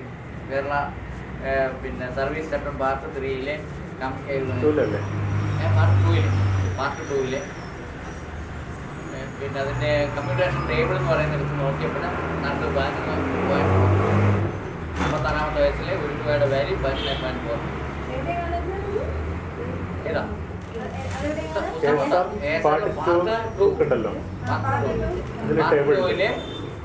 കമ്മ്യൂട്ടേഷൻ ടേബിൾ എന്ന് പറയുന്ന ഒരു ഇതുണ്ട്.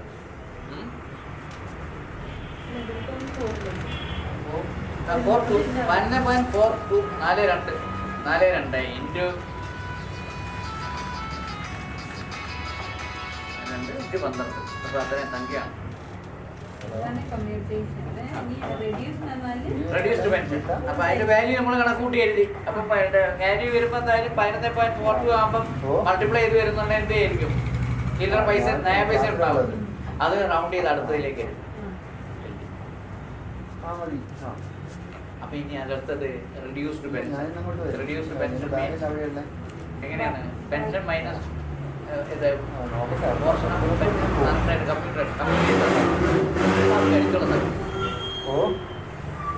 Pension minus computation. Reduced pension എന്ന് പറയുന്നത് പെൻഷൻ മൈനസ് കമ്പ്യൂട്ടേഷൻ ആണ്.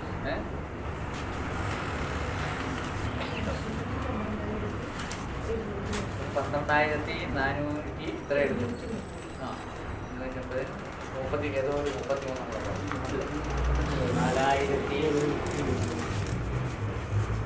4,243 ഇല്ലേ? 243 മാത്രം. അത്രയല്ലേ കുറയ്ക്കുന്നുള്ളൂ. മറ്റേത് ഫ്രാക്ഷൻ ഒന്നും കുറയ്ക്കണ്ട. 4243 കുറയ്ക്കും.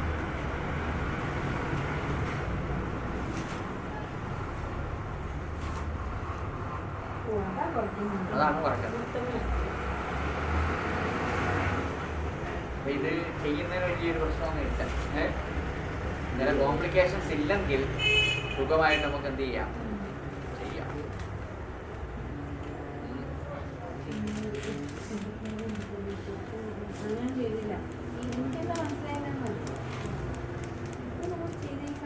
കമ്മ്യൂണിറ്റി വാല്യൂ ഓഫ് പെൻഷൻ എന്ന് പറഞ്ഞാൽ മൾട്ടിപ്ലൈ ചെയ്തെടുക്കണം. അത് വലിയൊരു സംഭവം. അതെന്തിനാ നമുക്ക് കമ്മ്യൂട്ടഡ് വാല്യൂ പെൻഷൻ എന്തിനാ നമുക്ക് നമുക്കൊരു മൊത്തം തുക റിട്ടയർ ചെയ്ത് പോകുന്നുണ്ടെ ഒരു വലിയ കിഴിക്കെട്ട് ഒക്കെ വാരിക്കെട്ടി പോട്ടെ. അത് തന്നെ. അതെ ഡോക്ടറെ പിന്നെ അപ്പൊ നമ്മള് ഡോക്ടർ പൈസ എത്ര വയസ്സ് അല്ലെ എത്ര വയസ്സുണ്ട്? വയസ്സല്ലേ? 29 വയസ്സുണ്ട്. മൂത്ത കുട്ടിക്ക് എത്ര വയസ്സായി? എനിക്ക് 29 അല്ല 39. ആ 39. അപ്പൊ 39 വയസ്സ്. മൂത്ത മോക്ക് എത്ര വയസ്സുണ്ട്? എത്രയുണ്ട്? 12. പെട്ടെന്ന് കല്യാണം പറ്റുന്നതാണ്. ആൺകുട്ടിയാ? പെൺകുട്ടിയില്ല? ആ എന്നാ പിന്നെ പേടിക്കാനില്ല. എന്നാ കമ്മ്യൂട്ട് ചെയ്യണ്ട. മുഴുവൻ പൈസ എന്ത് ചെയ്യാം, സർക്കാരിന്റെ നിങ്ങൾ വാങ്ങിക്കണ്ട. ആമ്പിള്ള പെൺകുട്ടികളുണ്ടെന്നുണ്ടെങ്കിലാണ് പൈസ വേണ്ടത്. അപ്പൊ ഇത്ര പൈസ നമ്മൾ വാങ്ങിക്കഴിഞ്ഞാല് ശമ്പളത്തിൽ നിന്ന് കുറയും. അത്രയും സംഖ്യ കുറയും. Reduced pension. അപ്പൊ അതിപ്പോ 40% നമ്മൾ മാക്സിമം ചെയ്യാമെങ്കിൽ മാക്സിമം അത്രയും ചെയ്യണമെന്ന് നിർബന്ധമൊന്നുമില്ല. നമുക്ക് ഒരു പൂർണ്ണസംഖ്യ മാത്രമായിട്ട് ഇപ്പൊ 4210 പറഞ്ഞു. അയാൾ പറഞ്ഞു എനിക്ക് 4000 പെൻഷനെ കമ്പ്യൂട്ട് ചെയ്യുന്നുള്ളതെന്ന് പറഞ്ഞു. അപ്പൊ 4000 ബാക്കി റെഡ്യൂസ്ഡ് പെൻഷനായി. അപ്പൊ ഇത്രയേ ഉള്ളൂ ഒരു പെൻഷന്റെ കാര്യം. ഇനി അടുത്തതോ നമുക്ക് ഏതാ നമുക്ക് ബാങ്ക് കിട്ടുള്ളൂ. നമുക്ക് നോക്കാം. ഇത് വേറെ ഏതെങ്കിലും നമ്മൾ നോക്കാം. ജോലി ടൈം ആണല്ലോ.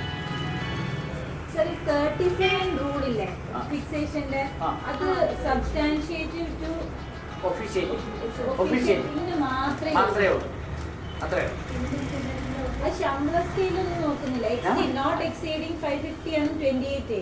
അതെ അല്ലേ? നമ്മള് 550 എന്നല്ല, അത് പണ്ടത്തെ അതെല്ലാം പോയി. ഇപ്പോഴത്തെ പറഞ്ഞു കഴിഞ്ഞാല് 36,140 മേലെയുള്ള സ്കെയിലുകളാണെങ്കിൽ നമ്മൾ എന്ത് ചെയ്യും? അത് 37 36,140 വരെ ഉള്ളതിന് 28. അങ്ങനെയുണ്ട്. അതേ ഉണ്ട്. അതെന്ത് സബ്സ്റ്റാൻഷിയേറ്റീവ്? അത് എപ്പോഴും സബ്സ്റ്റാൻഷിയേറ്റീവ് തന്നെ 36,000-ന്റെ അല്ല. 36,000 എന്ന് പറഞ്ഞാല് അപ്പോയിന്റ്മെന്റ് 2 രീതിയിലുണ്ടെന്ന് പറഞ്ഞു. ഒന്ന് സബ്സ്റ്റാൻറ്റീവ് ആയിട്ട് അല്ലെങ്കിൽ ഒഫീഷ്യേറ്റിംഗ് ആയിട്ട്. അപ്പൊ സബ്സ്റ്റാൻറ്റീവ് പോസ്റ്റിൽ ഇരിക്കുന്നയാളിനെ സബ്സ്റ്റാൻറ്റീവ് ആയിട്ട് തന്നെ പ്രൊമോട്ട് ചെയ്യുക. ഉയർന്ന തസ്തികയിലും സബ്സ്റ്റാൻറ്റീവ് ആണ്. അങ്ങനെ വരുന്നെങ്കിൽ മാത്രമേ നമ്മൾ 28 അപ്ലൈ ചെയ്യത്തുള്ളൂ. Provided that the scale of pay of the lower post exceed 36,140. അങ്ങനെ വന്നാൽ മാത്രമേ 28 അപ്ലൈ ചെയ്യൂ. അതേസമയം തന്നെ സബ്സ്റ്റാൻറ്റീവ് പോസ്റ്റ് ഇരിക്കുന്ന ഒഫീഷ്യേറ്റിംഗ് ആയിട്ട് പ്രൊമോട്ട് ചെയ്യുന്നു. അപ്പോൾ അവിടെ എന്തായിരിക്കും? The minimum of the scale of pay should exceed 36,140. അപ്പോൾ 37. ഇനി അടുത്ത 28 എന്ന് പറഞ്ഞു കഴിഞ്ഞാൽ 36,140 താഴെയുള്ള സ്കെയിലുകൾ, 36,140 അതിനേക്കാൾ കുറഞ്ഞ സ്കെയിലുകളിൽ നിന്ന് പ്രൊമോഷൻ നടത്തിയാൽ സബ്സ്റ്റാൻറ്റീവ് ടു സബ്സ്റ്റാൻറ്റീവ് ആയാലും സബ്സ്റ്റാൻറ്റീവ് ടു ഒഫീഷ്യേറ്റിംഗ് ആയാലും, ഇനി അതല്ല ഇനി ഒഫീഷ്യേറ്റിംഗ് ആയാലും മറ്റേത് കൺഫ്യൂഷൻ ഇല്ല. അതാ സുഖം. സബ്സ്റ്റാൻറ്റീവ് ആകാം, സബ്സ്റ്റാൻറ്റീവ് ടു ഒഫീഷ്യേറ്റിംഗ് ആകാം, ഒഫീഷ്യേറ്റിംഗ് ടു ഒഫീഷ്യേറ്റിംഗ് ആകും. ഈ 3 കേസിലും നമ്മൾ എന്ത് ചെയ്യും? 28 അപ്ലൈ ചെയ്യും. എങ്ങനെയാണെന്നുണ്ടെങ്കിൽ അതിന്റെ സ്കെയിലിന്റെ മിനിമം ഈ 36,140 താഴെയാണ്. ആണെന്നുണ്ടെങ്കിൽ സ്കെയിലും ലോവർ തസ്തികയുടെ സ്കെയിലിന്റെ മിനിമം 36,140 കൂടുതലായിരിക്കണം. നമ്മൾ ആദ്യം നോക്കുക സ്കെയിലിന്റെ മിനിമം സബ്സ്റ്റാൻറ്റീവ് അത് സബ്സ്റ്റാൻഷ്യേറ്റ് ഒഫീഷ്യേറ്റിംഗ് ആണ്. മുകളിൽ 36,000 മുകളിലാണെങ്കിൽ 37.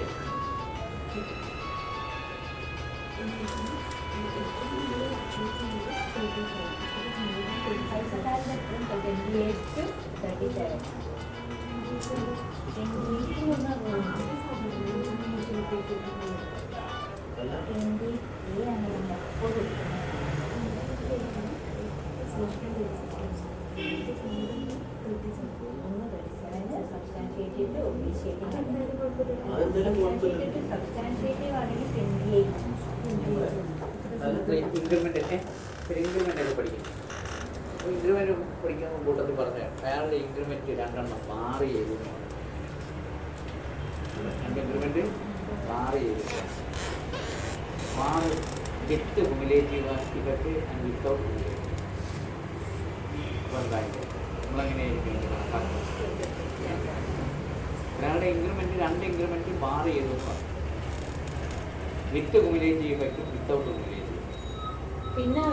പിന്നെ ബാറ് ബാറിനെ ഒഴിവാക്കിയാൽ വിത്ത് കുമുലേറ്റീവ് എന്ന് പറഞ്ഞു കഴിഞ്ഞാൽ ഫലത്തിൽ നമുക്ക് ഒരു ഇൻക്രിമെന്റ് നമുക്ക് കിട്ടിക്കൊണ്ടിരിക്കുന്നത് 2 ഇൻക്രിമെന്റ് ഫലത്തിൽ സഞ്ചിത ഫലത്തോടു കൂടി, അതായത് കുമുലേറ്റീവായിട്ട് എടുക്കുകയാണെന്നുണ്ടെങ്കിൽ നമുക്ക് ആ 2 വർഷത്തെ സർവീസേ ഇല്ല, ഇൻക്രിമെന്റേ ഇല്ലെന്നാണ് ത്രൂ ഔട്ട് അവർ ലൈഫ്. ഒരു പെനാൽറ്റി ആയിട്ട് നമ്മൾക്ക് എന്ത് ചെയ്തു എന്ന് പറഞ്ഞാൽ 2 ഇൻക്രിമെന്റ് വിത്ത് കുമുലേറ്റീവ് ഇഫക്റ്റ് ഇപ്പം കട്ട് ചെയ്തിട്ടുണ്ടെന്നുണ്ടെങ്കിൽ 2 ഇൻക്രിമെന്റ് നമ്മുടെ ജീവിതത്തിലേ ഇല്ല. അതേസമയം 2 ഇൻക്രിമെന്റ് വിത്തൗട്ട് കുമുലേറ്റീവിലാണെന്നുണ്ടെങ്കിൽ 2 വർഷം കഴിയുമ്പം നമ്മൾ എന്ത് ചെയ്തു, ഇൻക്രിമെന്റ് അടുത്ത ഇൻക്രിമെന്റ് ഡ്യൂ ആവേണ്ട സമയമായി. അപ്പോൾ എന്താ പറഞ്ഞാൽ തടഞ്ഞു വെക്കപ്പെട്ട ഇൻക്രിമെന്റ് കൂടെ കൗണ്ട് ചെയ്തിട്ട്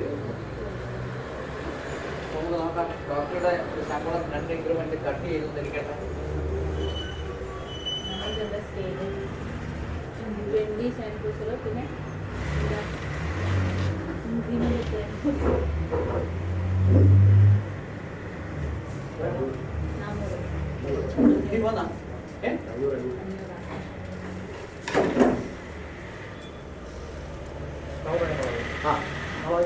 ആയിക്കോട്ടെ ആയിക്കോട്ടെ. എന്നാ പിന്നെ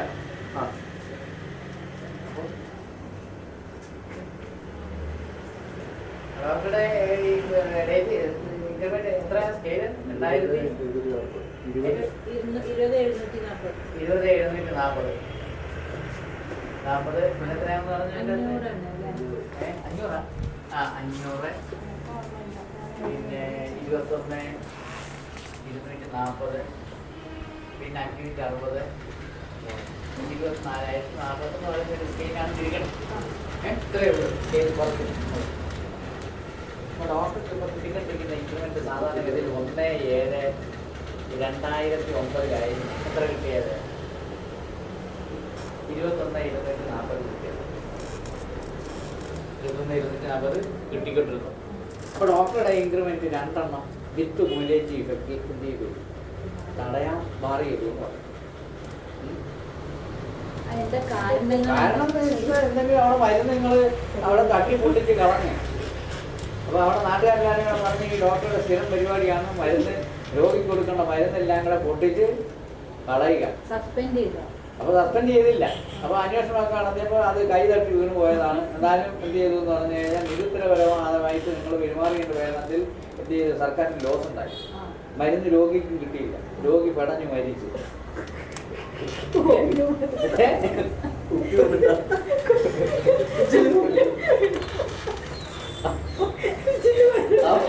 അപ്പൊ അതുകൊണ്ട് അപ്പൊ ഡയറക്ടർ എന്ത് ചെയ്തു എന്ന് പറഞ്ഞു കഴിഞ്ഞാൽ ഡോക്ടർക്കെതിരായിട്ട് അതിന്റെ അന്വേഷണ സംഘത്തെ അയച്ചു.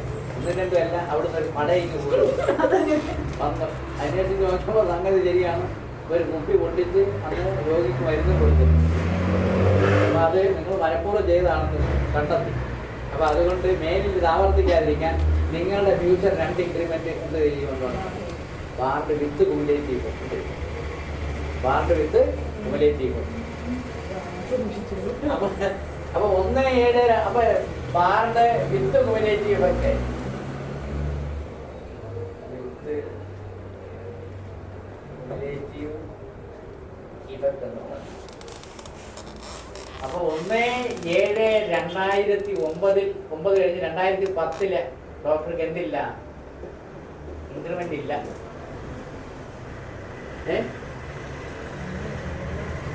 അതേ പേര് രണ്ടെണ്ണമാണ്. 1/7/2011 ആയപ്പോഴും 21,240. അപ്പൊ പിന്നെ ഡോക്ടർ അടുത്ത ഇൻക്രിമെന്റ് എന്തായിരിക്കും ഒരു 1/7/2012 21,800. അപ്പം മാറിക്ക് കഴിഞ്ഞ് ഇൻക്രിമെന്റ് അന്നാ കിട്ടിയത്. 2 സർവീസ് ഇൻക്രിമെന്റ് 2 വർഷം പോയി കിട്ടും. അപ്പോൾ ഡോക്ടർ എന്ത് ചെയ്തു എന്ന് പറഞ്ഞാൽ ഇങ്ങനെ ഒരു ഉത്തരവെല്ലാം കിട്ടിക്കഴിഞ്ഞപ്പോൾ ഡോക്ടർ ഒരു അപേക്ഷ സർക്കാരിലേക്ക് കൊടുത്തു. എന്തുകൊണ്ടാണ് ഇത് വെക്കാനും പിടിക്കാനൊന്നും അവിടെ സൗകര്യമില്ല, മേശപ്പുറത്തായി മരുന്നെല്ലാം കൂടെ വെച്ചത്. സ്വാഭാവികമായിട്ടും മേശയുടെ കാലിൻ്റെ അടി എന്ത് ചെയ്ത് ചെതൽ കയറി അടിച്ചു പോയി.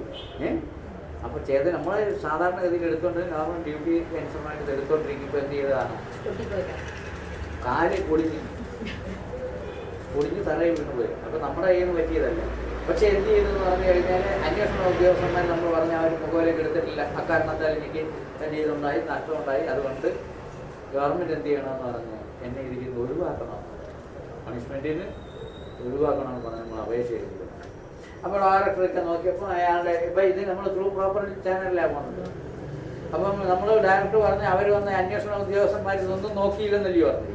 അപ്പോൾ ഡയറക്ടർ പറഞ്ഞ് അതിൽ ശരിയല്ല, അവരുടെ വാദഗതി ശരിയല്ല എന്നെല്ലാം പറഞ്ഞു.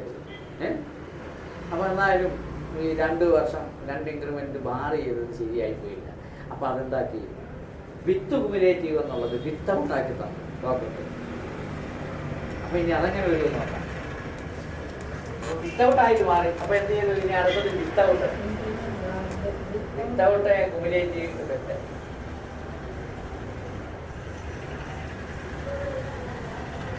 അപ്പോൾ 1/7/2002 ഇൻക്രിമെന്റ് പോയി. 21,240 21,240 തന്നെ. അപ്പൊ അന്ന് ഡിസ്കൗണ്ട് കുമുലേറ്റീവ് ആയിട്ട് കൊടുക്കുമ്പോൾ ഡോക്ടർക്ക് എത്ര ശമ്പളം കിട്ടുമായിരുന്നു ആ മാസത്തിൽ? ഇൻക്രിമെന്റ് കൂടിയാൽ എത്ര കിട്ടുമായിരുന്നു? 21,800 കൂടെ കിട്ടുമായിരുന്നു. 21,700 കിട്ടേണ്ടതാണ് അല്ലേ? അപ്പൊ ഇവിടെ ആണെന്നുണ്ടെങ്കിലോ 21,240 തന്നെ. അപ്പൊ ഇവിടെ വീണ്ടും ഒരു എത്ര 560 കൂട്ടി 22,360 കിട്ടേണ്ടപ്പോഴും നമുക്ക് എത്ര കിട്ടിയിട്ടുള്ളത്? 21,240. ഇനി 1/7/2012 ആകുമ്പോൾ നമുക്ക് എത്ര കിട്ടി? ഇതിന്റെ കൂടെ വീണ്ടും ഒരു 560 കൂട്ടി.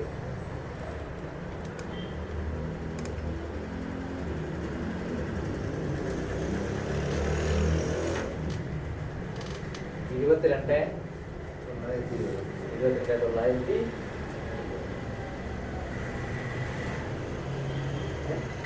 അപ്പോൾ ചുരുക്കം പറഞ്ഞാലേ വിത്തൗട്ട് കുമുലേറ്റീവ് ആണെങ്കിൽ മാറിങ്ങി കഴിഞ്ഞാൽ തടയപ്പെട്ട ഇൻക്രിമെന്റ് എല്ലാം കൂടെ കൂട്ടി തരും.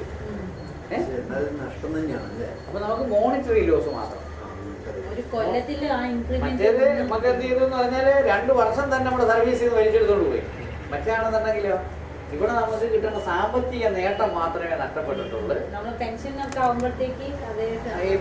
ഇത് ഗുണമാണ്. മറ്റേതാണെന്നുണ്ടെങ്കിൽ നമുക്ക് 2 വർഷത്തിൽ നമ്മൾ സർവീസ് പോയായിട്ട് കണക്കാണ്.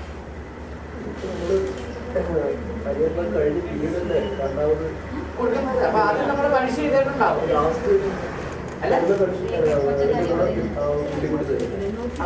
പിന്നെ സാധാരണ പണിഷ്മെന്റ് അവാർഡ് ചെയ്ത് കഴിഞ്ഞാൽ ഉടനെ പിറ്റേ ദിവസം തന്നെ ഇൻക്രിമെന്റ് കിട്ടുന്നില്ലല്ലോ. അടുത്ത ഇൻക്രിമെന്റ് ഫ്യൂച്ചർ ഇൻക്രിമെന്റ് ആണ്. അപ്പൊ ഫ്യൂച്ചർ ഇൻക്രിമെന്റ് വരുമ്പോഴത്തേക്ക് നമ്മൾ അപ്പീലൊക്കെ കൊടുത്തു, അപ്പീലൊക്കെ പാസ്സായി വരും. അപ്പോഴത്തേക്ക് എന്ത് ചെയ്യും എന്ന് പറഞ്ഞാൽ വിത്തൗട്ട് ആയിക്കളയും. 2 വർഷം 2 ഇൻക്രിമെന്റ് ഇവിടെ കഴിഞ്ഞ് ഈ 2012 വരുന്നുള്ളൂ. സംഭവം നടക്കുന്നത് 2008 അല്ലെങ്കിൽ 8 നടന്ന സംഭവമായിരിക്കും. അപ്പൊ അങ്ങനെ വരുമ്പോൾ ഇത് ഫൈനലൈസ് ചെയ്യുമ്പോൾ അന്ന് പറഞ്ഞതാണ് ഇത് ഇനി വരുന്ന ഫ്യൂച്ചർ ഇൻക്രിമെന്റിലാണ് കൊടുക്കുന്നത്. 2 വർഷം കണ്ടിന്യൂ ആണെന്നുണ്ടെങ്കിൽ പെൻഷൻ ബാധിക്കും. പൈസ കുറഞ്ഞു പോകും. സർവീസ് പരിഗണിക്കുകയില്ല. ആ പ്രൊമോഷനിൽ നമ്മുടെ ജൂനിയേഴ്സ് നമ്മളെക്കാൾ കൂടുതൽ പേ വാങ്ങിക്കും. നമ്മുടെ ഇതില്ലേ ക്വാളിഫയിങ് സർവീസ് അതിനകത്ത് കുഴപ്പമില്ല. അതിനകത്ത് കുഴപ്പമൊന്നുമില്ല. ഇൻക്രിമെന്റ് കാരണം മാറി ചെയ്തു എന്നുള്ള കാരണം കൊണ്ട് നമ്മളെ ഇത് വേണമെന്നില്ല.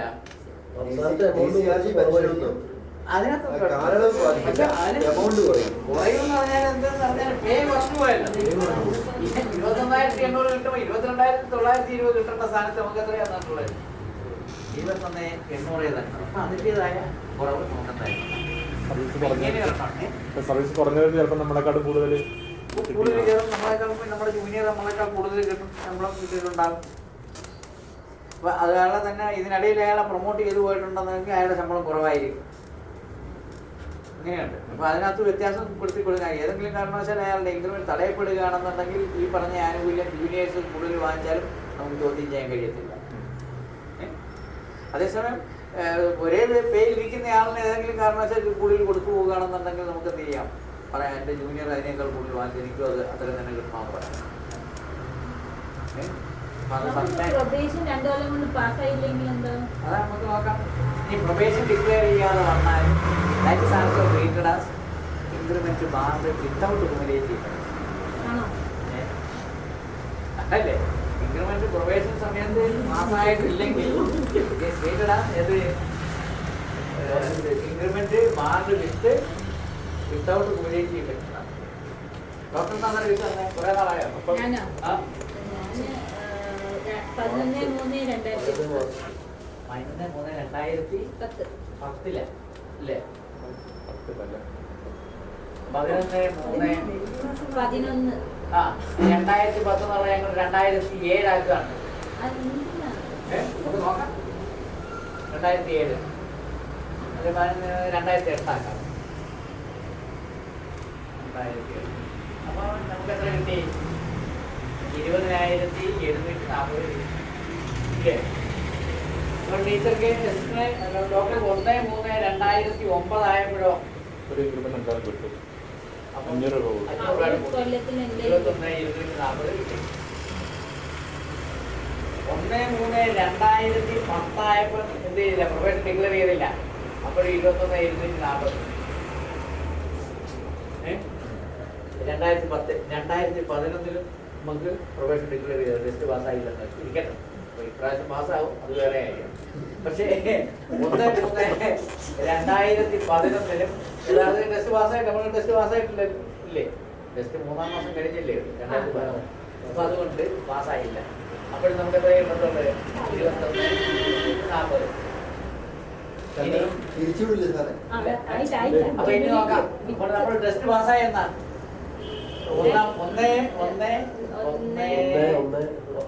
എക്സാമിനേഷൻ 1/4 ഇല്ലേ? ജനുവരി ജൂലൈ 4-ാം തീയതി പരീക്ഷ കഴിയുന്നത്. 1-2 പരീക്ഷ നമ്മുടെ ലോവറിന്റെ അല്ല ഇതിന്റെ എക്സിക്യൂട്ടീവ് ഓഫീസർ വന്നിട്ട് അപ്പം പോലെ എക്സാമിനേഷൻ 4-ാം തീയതിയാണ് കഴിയുന്നത്. ആയിക്കോട്ടെ, 4-ാം തീയതി ആണെന്ന് ഇരുന്നോട്ടെ. അപ്പൊ 4-ന് എക്സാമിനേഷൻ കഴിഞ്ഞ 4. അപ്പൊ 4/1/2012 പ്രൊബേഷൻ ഡിക്ലെയർ ചെയ്തത്. പ്രൊബേഷൻ ഡിക്ലെയർ ചെയ്യുമ്പോൾ ഡോക്ടർക്ക് എത്ര പേ തരണം? അടുത്ത ഇൻക്രിമെന്റ് നമുക്ക് 21,200 കഴിഞ്ഞ് 21,740 തന്നാൽ മതിയോ? അപ്പൊ ഡോക്ടർക്ക് തടഞ്ഞു വെച്ച ഇൻക്രിമെന്റുകൾ അപ്പൊ ഇവിടെ എത്ര കിട്ടണമായിരുന്നു? 21,740 കിട്ടണമായിരുന്നു. ഇവിടെ ഇപ്പുറത്ത് 21,740 കിട്ടുമായിരുന്നു. ഇവിടെ ആണെങ്കിൽ 22,240 കിട്ടുമായിരുന്നു അല്ലേ? 560 രൂപ.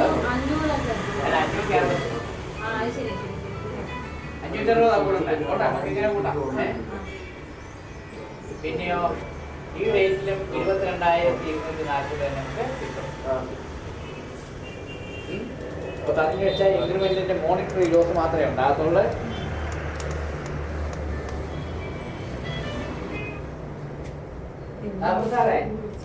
വലിയ പ്രശ്നമല്ലേ? വലിയൊരു പ്രശ്നമില്ലാന്ന് അല്ല, പറയാം. പരീക്ഷ 4-ാം തീയതി കുട്ടി അല്ല 8-9 എന്താ കണ്ട മിന്നല നാളുണ്ട് പിന്നെ എല്ലാവരും ഡോസ് അടിക്കുന്നു. മോള് നാളെ ഇറങ്ങിപ്പോന്നു. ഇറങ്ങിപ്പോയല്ലേ? സ്റ്റെപ്പ് ഇറങ്ങുന്നു. പോളിറ്റിക്കൽ ഡൗൺലോഡ് ചെയ്യുമ്പോൾ ശ്രദ്ധിക്കാൻ കേട്ടോ. നമ്മളെ ദിവസം കൊണ്ട് സൈൻ ചെയ്യിക്കണം. അവരെന്തെങ്കിലും മിസ്റ്റേക്ക് ഉണ്ടെങ്കിൽ ചിലപ്പോൾ അത് തള്ളിക്കളയും. എങ്ങനെ സൈൻ ചെയ്യുന്നത്? സൈനും വേണം, പേരും വേണം, സീലും വേണം. അപ്പൊ മൊത്തത്തില് എന്തെങ്കിലും മിസ്റ്റേക്ക് ഉണ്ടെങ്കിൽ സർവീസ് ടെസ്റ്റ് ആയതുകൊണ്ട് അവരൊരു ലേറ്റ് ആക്കുന്നുണ്ടാവും. നമ്മളെല്ലാം അറിഞ്ഞിരിക്കും. ആയില്ല, അത് നോക്കണം.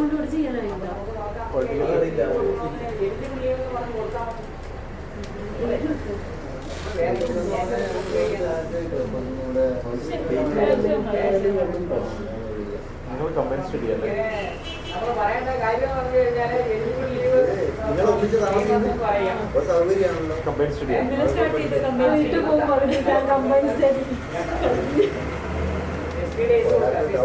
ചെയ്യാലോ.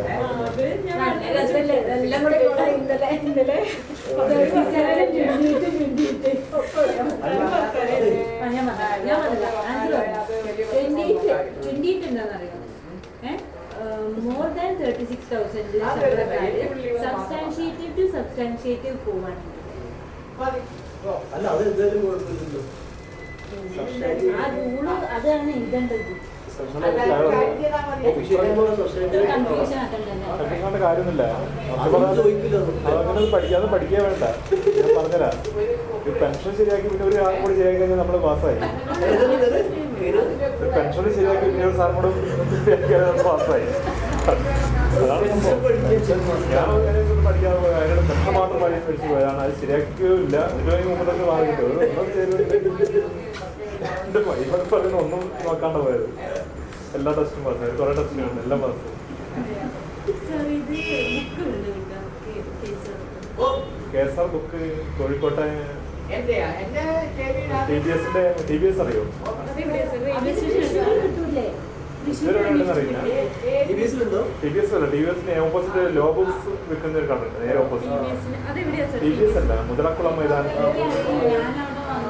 മുതലക്കുളം എന്നുള്ള സ്റ്റോപ്പ് നേരെ ലോ ബുക്സ് ഒക്കെ വിൽക്കുന്ന ഒരു ഷോപ്പുണ്ട്. TBS എതിർവശത്ത്.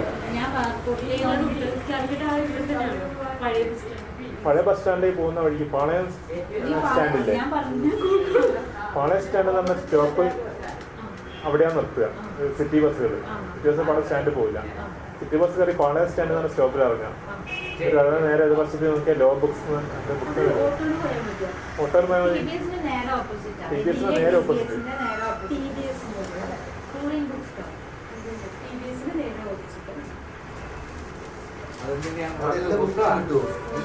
കിട്ടിയിട്ടില്ല.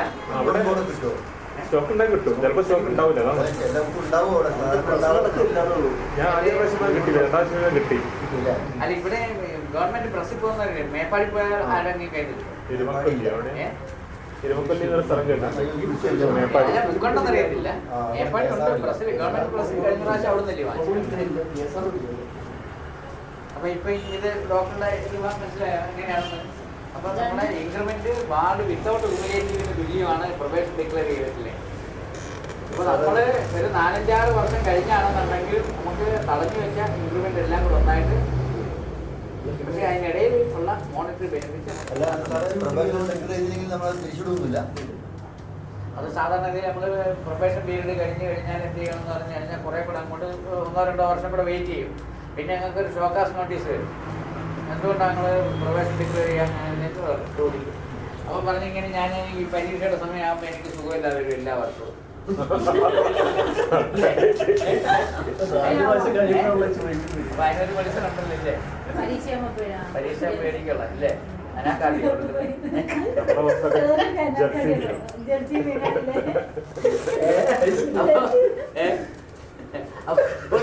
ഇങ്ങനെ വരുന്നതുകൊണ്ട് എനിക്ക് ഇങ്ങനെ പരീക്ഷ എഴുതാൻ കഴിഞ്ഞിട്ടില്ല. അതുകൊണ്ട് എനിക്കൊരു 1 more ചാൻസ് കൂടെ തരണം. അപ്പൊ അതുകൊണ്ട് അടുത്ത പരീക്ഷയ്ക്ക് ഞാൻ എഴുതി ജയിക്കും എന്നുള്ള അർത്ഥത്തിൽ സർക്കാർ എന്ത് ചെയ്യുന്നത് ഒരു എക്സ്റ്റൻഷൻ കൊടുക്കും. ആ പരീക്ഷയും പാസ്സായി. അപ്പോൾ പിന്നെന്ത് ചെയ്യുന്നത്? അപ്പോൾ PSCയോട് പറയും ഇയാളെ ഇനി വെച്ചോണ്ടിരിക്കാൻ പറ്റത്തില്ല, നിങ്ങൾ പറഞ്ഞാൽ ഇയാൾ നല്ല മിടുക്കനാന്ന് പറഞ്ഞാണ് തന്നത്, ഇയാൾ ഇതുവരെ പ്രൊബേഷൻ പോലും ഡിക്ലെയർ ചെയ്തിട്ടില്ല, ടെസ്റ്റ് പോലും പാസ്സായിട്ടില്ല. അപ്പോൾ PSC ഇയാൾക്കൊരു നോട്ടീസ് കൊടുക്കും. അപ്പോൾ പറയാം എനിക്കിങ്ങനെ PSC ഈ പറഞ്ഞ കാര്യം രണ്ടാമത് വീണ്ടും ഒന്നുകൂടെ പറഞ്ഞു, അപ്പോൾ അതുകൊണ്ട് എക്സ്റ്റെൻഡ് ചെയ്ത് തരണം എന്ന് പറഞ്ഞു കൊടുത്തു. അപ്പോൾ അതിന് ഒരു മോർ ചാൻസ് കൂടെ നമുക്ക് PSCയുടെ വകയിൽ. അപ്പോൾ എന്തായാലും ഭാഗ്യത്തിന് പാസ്സായി. അപ്പോഴത്തേക്കും 50 വയസ്സുമായി.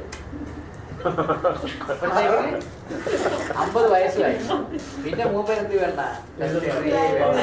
അപ്പോൾ 50 വയസ്സായ ഉടനെ എന്ത് ചെയ്തു എന്ന് പറഞ്ഞാൽ ഞാനിങ്ങനെ 50 വയസ്സ് ക്രോസ് ചെയ്ത് അതുകൊണ്ട് എനിക്ക് ടെസ്റ്റ് പാസ്സാകണ്ട, കാരണം എൻ്റെ പ്രൊബേഷൻ ഡിക്ലെയർ ചെയ്ത് തരണം. പ്രൊബേഷൻ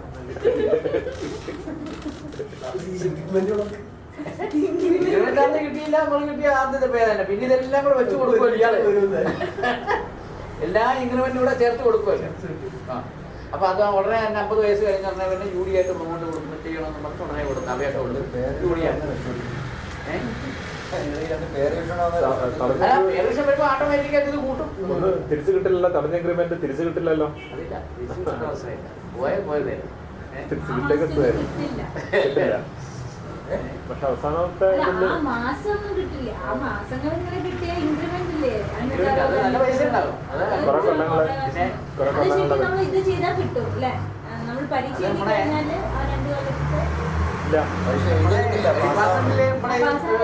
ഡോക്ടർ ഉണ്ടായിരുന്നു അജയൻ. 10 വർഷം കഴിഞ്ഞ ശേഷം പാസ്സായി. അജയനെ പറഞ്ഞ എല്ലാ പ്രാവശ്യവും ടെസ്റ്റ് ആപ്ലിക്കേഷൻ ഫീസ് അടയ്ക്കും. ഒരൊറ്റ പ്രാവശ്യം അപ്പൊ ഇയാൾക്ക് എന്തെങ്കിലും ഒരു പ്രശ്നം ഉണ്ടാവും. പരീക്ഷ എഴുതാൻ നടക്കുന്നില്ല. അങ്ങനെ പരീക്ഷ എഴുതാതെ കുറേ നടന്ന് പിന്നെ ഭാര്യയും രണ്ടുപേരും കൂടി പ്രാവശ്യം അപ്ലൈ ചെയ്ത് ഞങ്ങൾ വന്ന് പഠനമൊക്കെ കഴിച്ച് ഇവിടെ നിന്ന് പഠിച്ചു പോയി. ഭാര്യ പാസ്സായി, ഇയാൾ പാസ്സായി.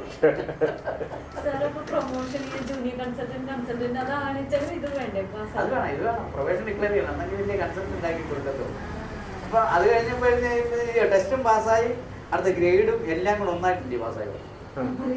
മൂപ്പർക്ക് കുറച്ച് പൈസയ്ക്ക് പോയി എന്നുള്ളതേ ഉള്ളൂ, പക്ഷെ ബാക്കിയുള്ള എല്ലാ ആനുകൂല്യങ്ങളും വെച്ച് കിട്ടി.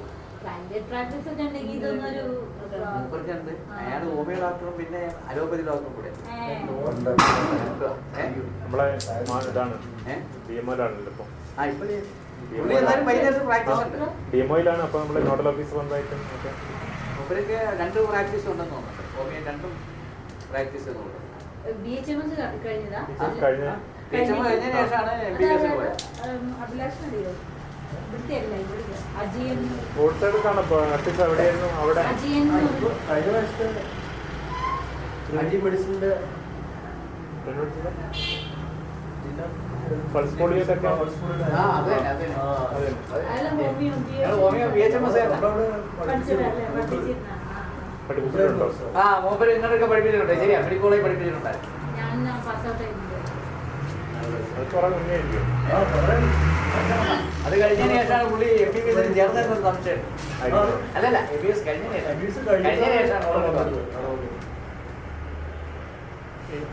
ഈ അഡ്വാൻസ് ഇൻക്രിമെന്റ് കൊടുക്കാൻ എന്താ ഗവൺമെന്റ് ചിലപ്പോൾ നമ്മളൊക്കെ സമയം അഡ്വാൻസ് ഇൻക്രിമെന്റ് ഒക്കെ പറഞ്ഞു കഴിഞ്ഞാൽ സാധാരണ എന്തെങ്കിലും മെറിറ്റോറിയസ് സർവീസ് ഒക്കെ ചെയ്യുകയാണെന്നുണ്ടെങ്കിൽ അതിന് കൊടുക്കുന്നതാണ്.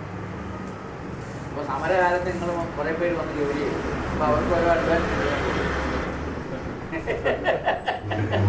അപ്പൊ ഇൻക്രിമെന്റ് എക്സ്ട്രാ കിട്ടുന്നു.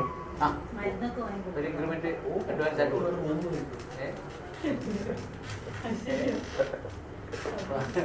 അതുകൊണ്ട് പിന്നെ പ്രശ്നം എന്തായാലും എടുത്തോളൂ.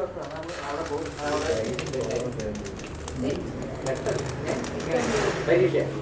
ഓക്കെ, ടൈം ടേബിൾ വന്നോ? അല്ല, അത് ടൈം ടേബിൾ വന്നിട്ടുണ്ടാകണം. കാരണം എന്താ പറയുക, നെറ്റ് ഉണ്ടെങ്കിൽ വീട്ടിൽ പോയാൽ നെറ്റ് നോക്കിയാണ്. ഞാൻ പോയിട്ട് നോക്കാം. പോയിട്ട് നോക്കട്ടെ. എന്തിന്റെ CD? ഇത് മറ്റേ IMG-ക്കാരുടെ അടുത്ത് IMG-ക്കാരല്ല, അത് വേറെ കെട്ടിയതാ.